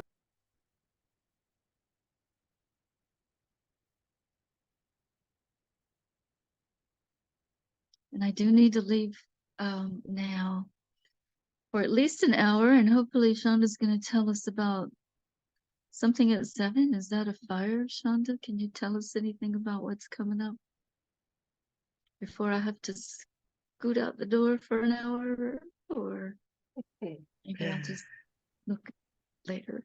Well, as far as thank you, sister, and thank you, Cher, for bringing this forward today and reminding us that there are proper procedure in opening and closing. I appreciate you reminding us of that. For one thing, there is a Palenque update. They are on an archaeological tour at the pyramids and the Tumapacá, and they had no coverage up there, so I haven't. WhatsApp is dead. I don't expect to hear from them until they come back into range of the Starlinks at Love Antenna and the MyBell. So I will continue to give you guys updates, and I'm headed that way right now because That's where it was before I fell asleep, so I should really go check and see.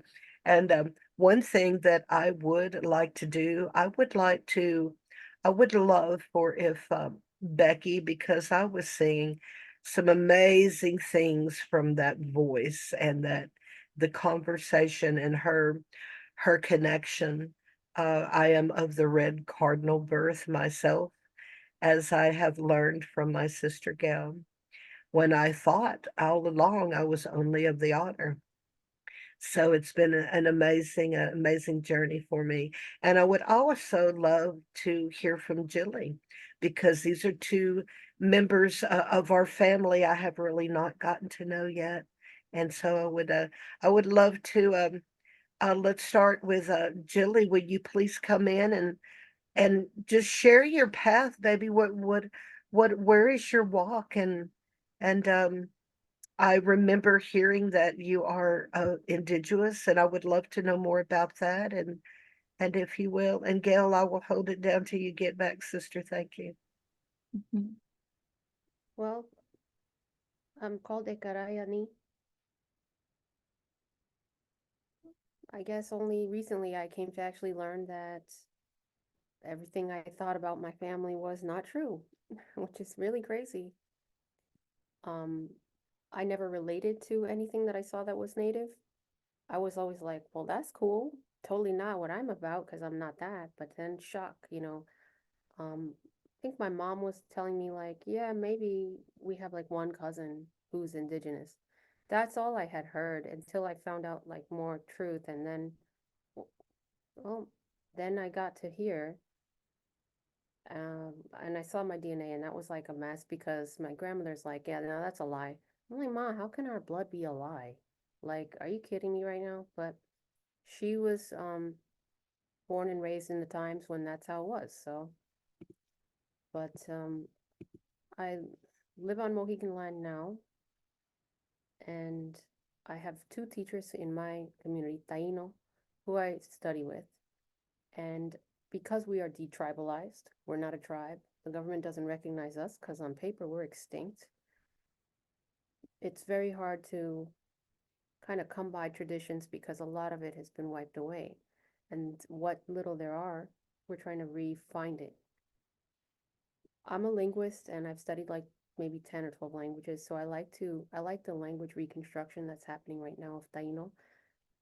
For my job, I work in a music school. I teach music. I write a lot of music. The offerings that I make, I usually make music offerings. And our culture, our tradition, we have a special drum. Everybody has a drum on earth. I know there's a Celtic bodhran. There's various mridangams in India, and every culture has a drum. What I love about the Taino drum is it's just a piece of wood and it's carved. So you will play it like a xylophone, except it only has one or two tongues, maybe three. Right now, mine is being made, it's being birthed. I had another one and I gave it away because I felt like we need more people to remember these drums, and these drums need to ring.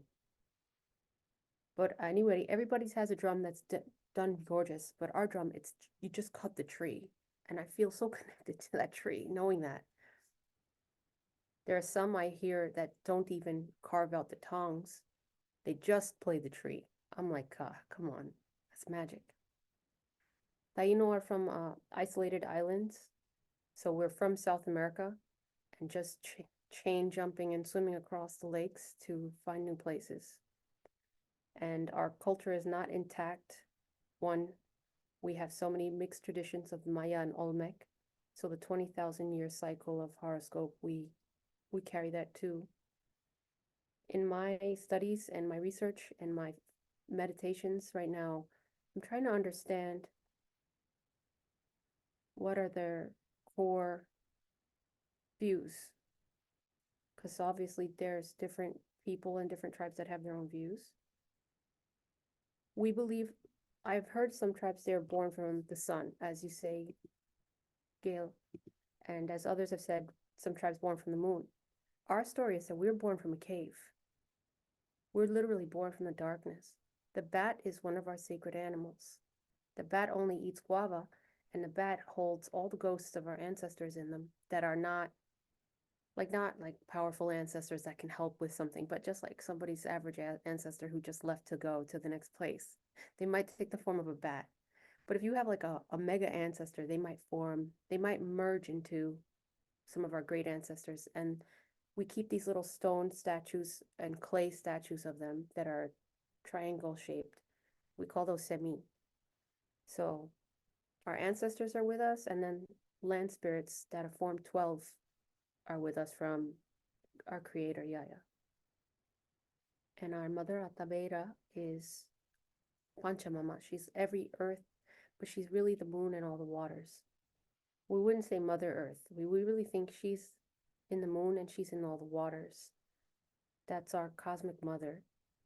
And she's the cosmic mother who is self-born. And her son is Yokahu, who's the earth fertility food god. He's also related to the sun Gui. So in the earth and in the sun, we have two. And in the moon and in the waters, we have two. Taino are tricky because they take up every religion now. There will be Muslim, there will be Jewish, there will be Christian, there will be Catholics, there'll be everything. From a lot of the Tainos near me, I see that many of them, like they practice Kung Fu and Shaolin and other type of Tai Chi, like slow meditative type mind states. And that attracts me a lot because the majority of the Caribbean influx has been to the inner cities, right? Like the slums. I grew up in a slum with a smokestack in the murder capital.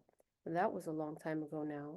But I think the community, in diaspora, they lost themselves. So now they're trying to find themselves.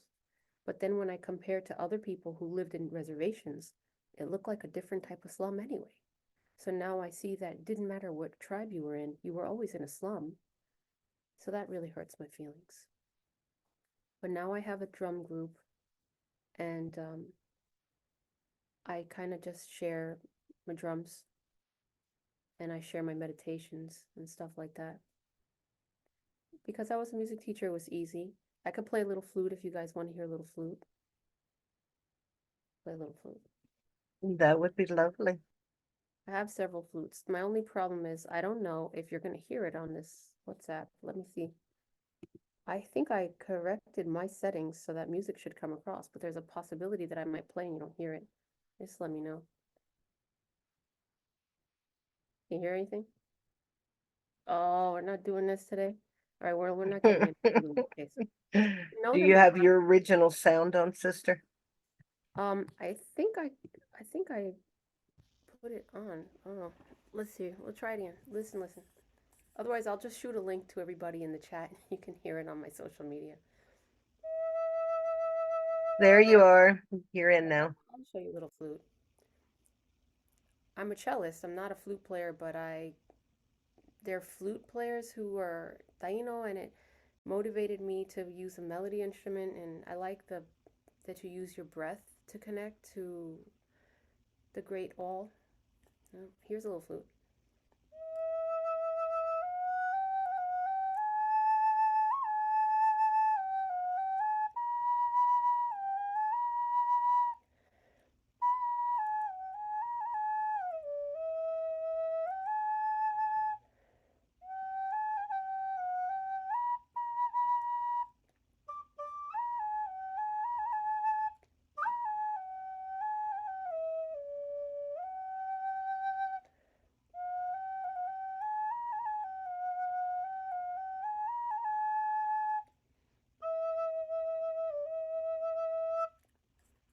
That's all I got. Beautiful, beautiful. Thank you guys all for hearing me. Let me tell you what else I can say. Our idea of our creator is that there's our creator, and there's 12 spirits that really hold our Taino tribe. Like if you were any tribe, you might have your spirits, but ours we have 12, and those all have different domains almost. I suppose they have more than just the base level, but we would say Guabansesh is the god or the the spirit of storms, but huracán is for the hurricane, and Opiel is the spirit of spirits who's in the underworld. So as soon as somebody dies, that's where you're gonna go and be with there. And Caracaracol was like one of the first Taino that we know in history. Our tribe born from a cave, very important. Other tribes probably born in a forest. The cave is such a dark place. It's its own place. There's bioluminescent things in the cave. We learn different wisdom. The beaches of Puerto Rico have these bioluminescent plankton. We know that things grow at night. The number one symbol that we have that were written in petroglyphs for several thousand years was the symbol of the semi of the coqui. So I don't know if you guys know about the coqui, but it's just a tree frog, and it goes at night. It's a tree frog, so it's going to make tree frog sound. But the thing about the semi of the coqui that I meditate on and I reflect on this, and I still haven't really found its mystery. The thing about it, the coqui, is that, well, in great numbers, they form this massive, gorgeous symphony. They only sing at night, so it has to be dusk. And even if you go to a resort, a regular hotel, you're not in any forest, you just go to a hotel. But if this hotel has a little bit of park or a little bit of land, you will hear thousands of them singing in harmony. It's like a choir of a different level, a different world. The mystery of them is that they are so small, you can't really see them. You can't see them. That's what's tricky. And I really feel like almost all Boricua feel this vibe. They hear this incredible symphony. Thousands of these little chirpers in harmony call and response with each other, but they are unseen. You know how tricky that is? I sometimes just start thinking about it like you can see their shadow, but you can't see them. So if you guys go on, if you Google like coqui, like what is a coqui? I'll tell you the spelling, C-O-C-Q-I, put it in the chat. If you were to say, well, what is a coqui? What you'll see is its outline. What you'll see is it's known by its silhouette. Why? Because they're so hard to find. So I feel in a way an almost invisible creature that makes this incredible tune that brings so much joy and that always is singing but is not seen. Is just how we understand there's something more to what we see in this world. There's some other dimension right beyond where we are, because the coqui probably lives there. And yet nobody takes this animal as a mystery animal or as a spirit animal, but I feel like we should. Because it's an animal that's not even visible, only known by its shadow, sings this incredible song, and it's so brave because it's so loud. You would be unable to sleep at night if they were out your window. So it's like almost all Puerto Ricans and Cubanos and Dominicanos will have the symbol of this tree frog. Hard to say if anyone's actually ever seen one, because they're not microscopic, but they're super tiny and they blend in with the green grass, so they're very, very tricky. But those are just some thoughts I had on this, because it's a mystery to me, this one animal. Probably the other sacred animals in Puerto Rico, obviously there's the bat, but then there's the red-tailed hawk. For some reason, people think that the red-tailed hawk has so much power, and hummingbird as well. But I feel like the coqui gets no love, and people should really reflect more on it.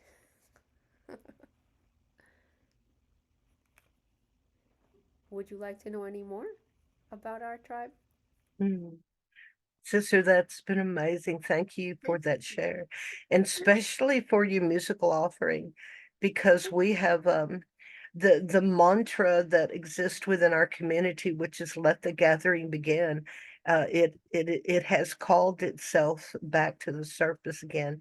It started about a year ago, actually about a year and a half, 2 years ago, and there was certain members of us that showed up, and then it arose again last May, And the Gathering Convergence Room was birthed, which is where that is our permanent convergence room on the One World .earth network. And we are just graced to be hosting the Global Fire Ceremony Room this week to be helping with the Palenque feed. Once the Palenque, I think on the 24th, we return to the gathering. So we're going to have to make sure everybody follows us back home. And so, but it's nice to hear that flute that I'm going to come to you someday for that flute to be on composition with us. Grandmother Gail and I are we're fixing to record some music.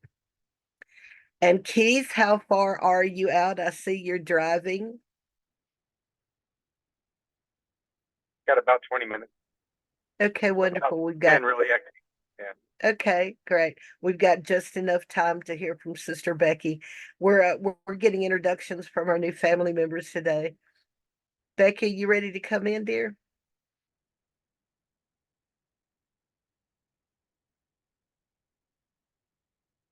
Becky, are you with us?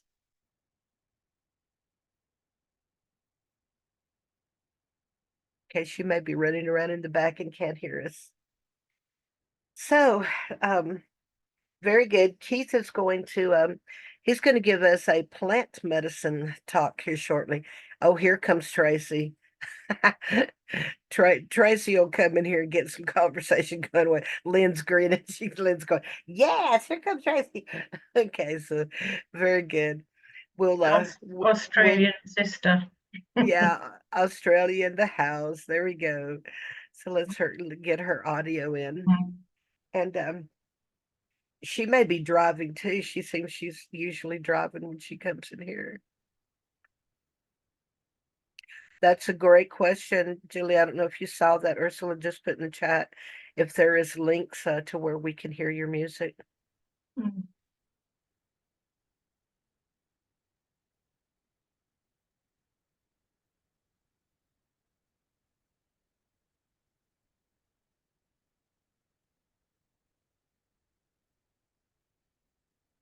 Tim, I haven't talked to you today. How are you doing today? And how is your condition? Are you feeling well?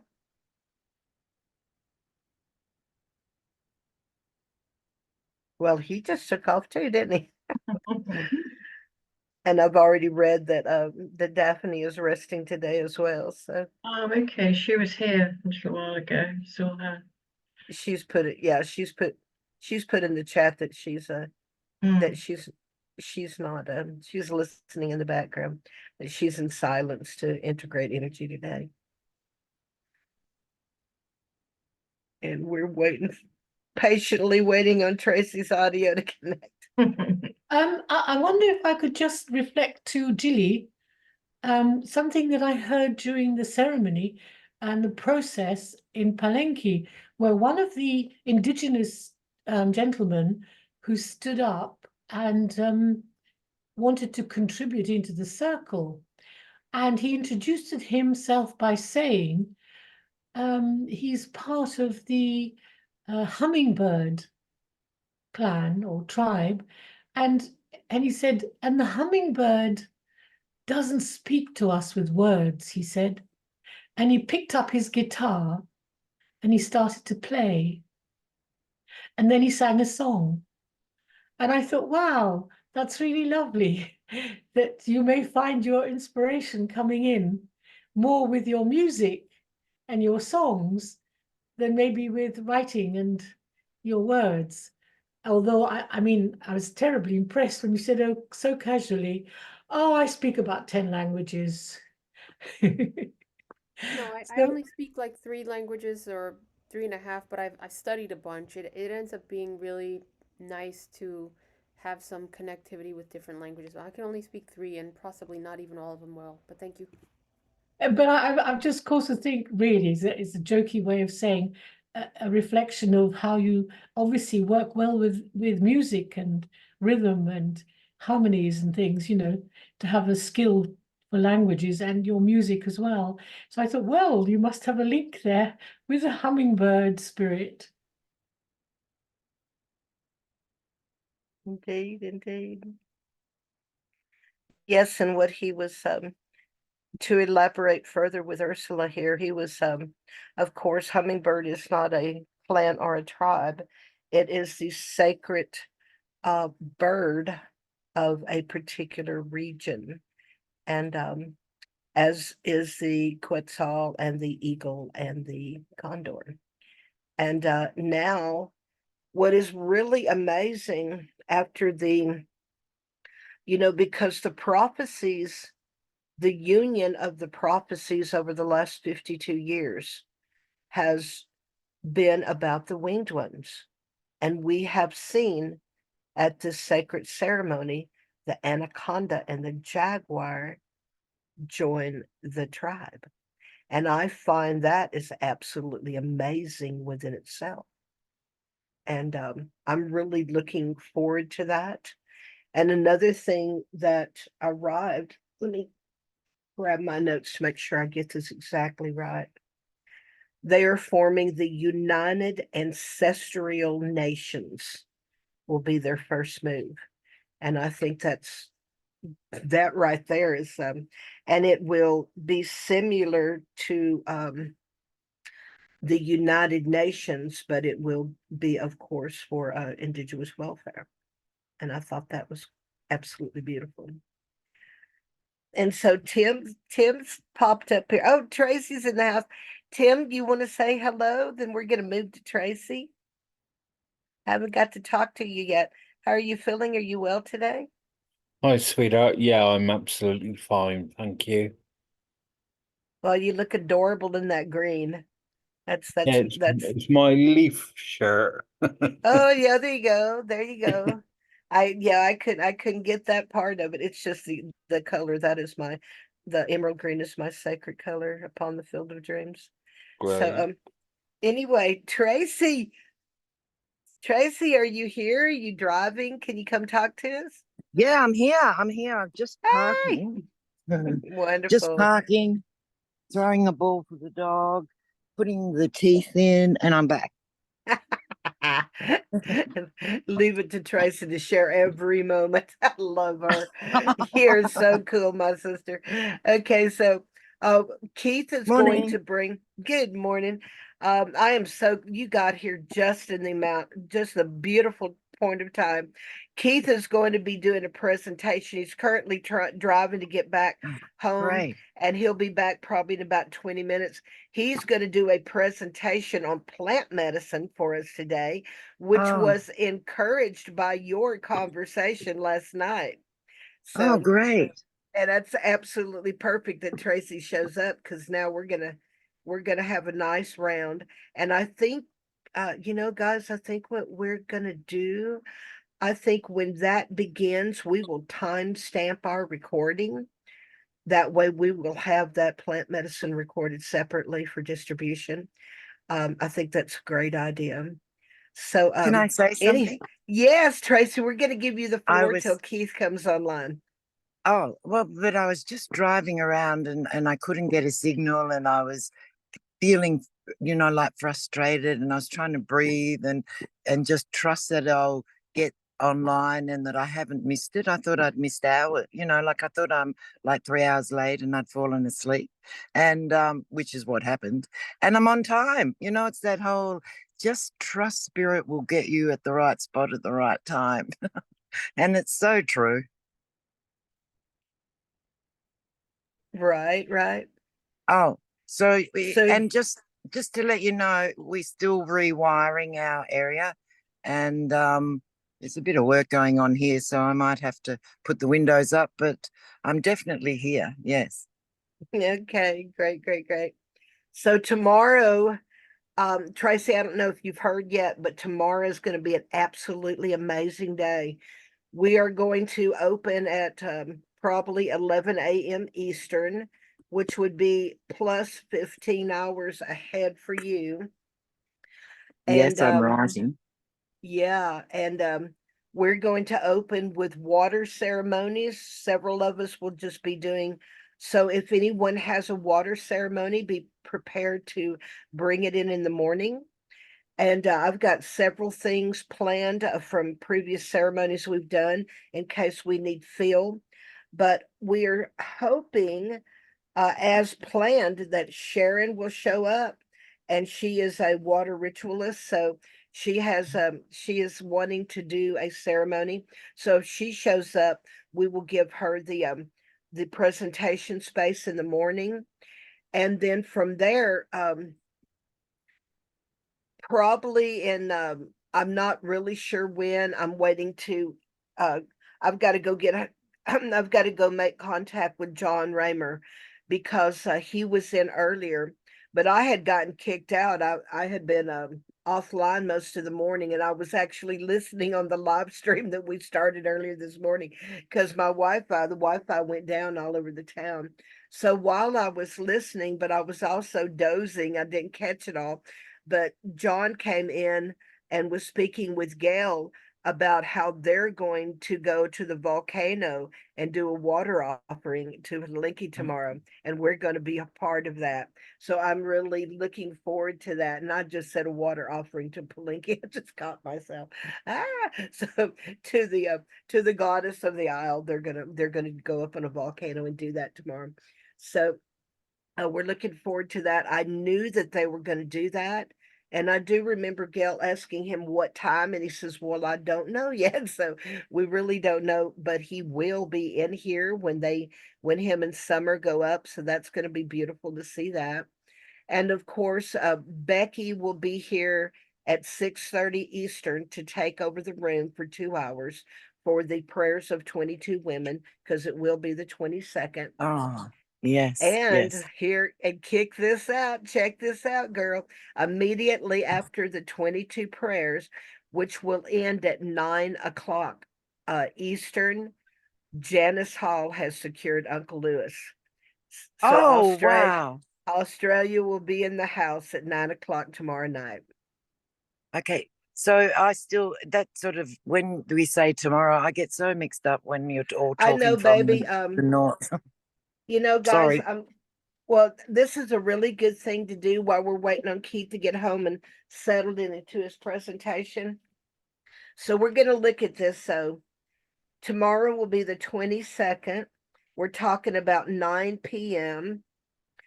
So if we add 12 hours to that, that's 9 a.m. on the 23rd for you. Yeah. Yeah. So that's 9 a.m. So that's 12 hours, and we're 15. Oh, wait, you're moving in your time. When's your time change? No, my time's changed. I've changed already.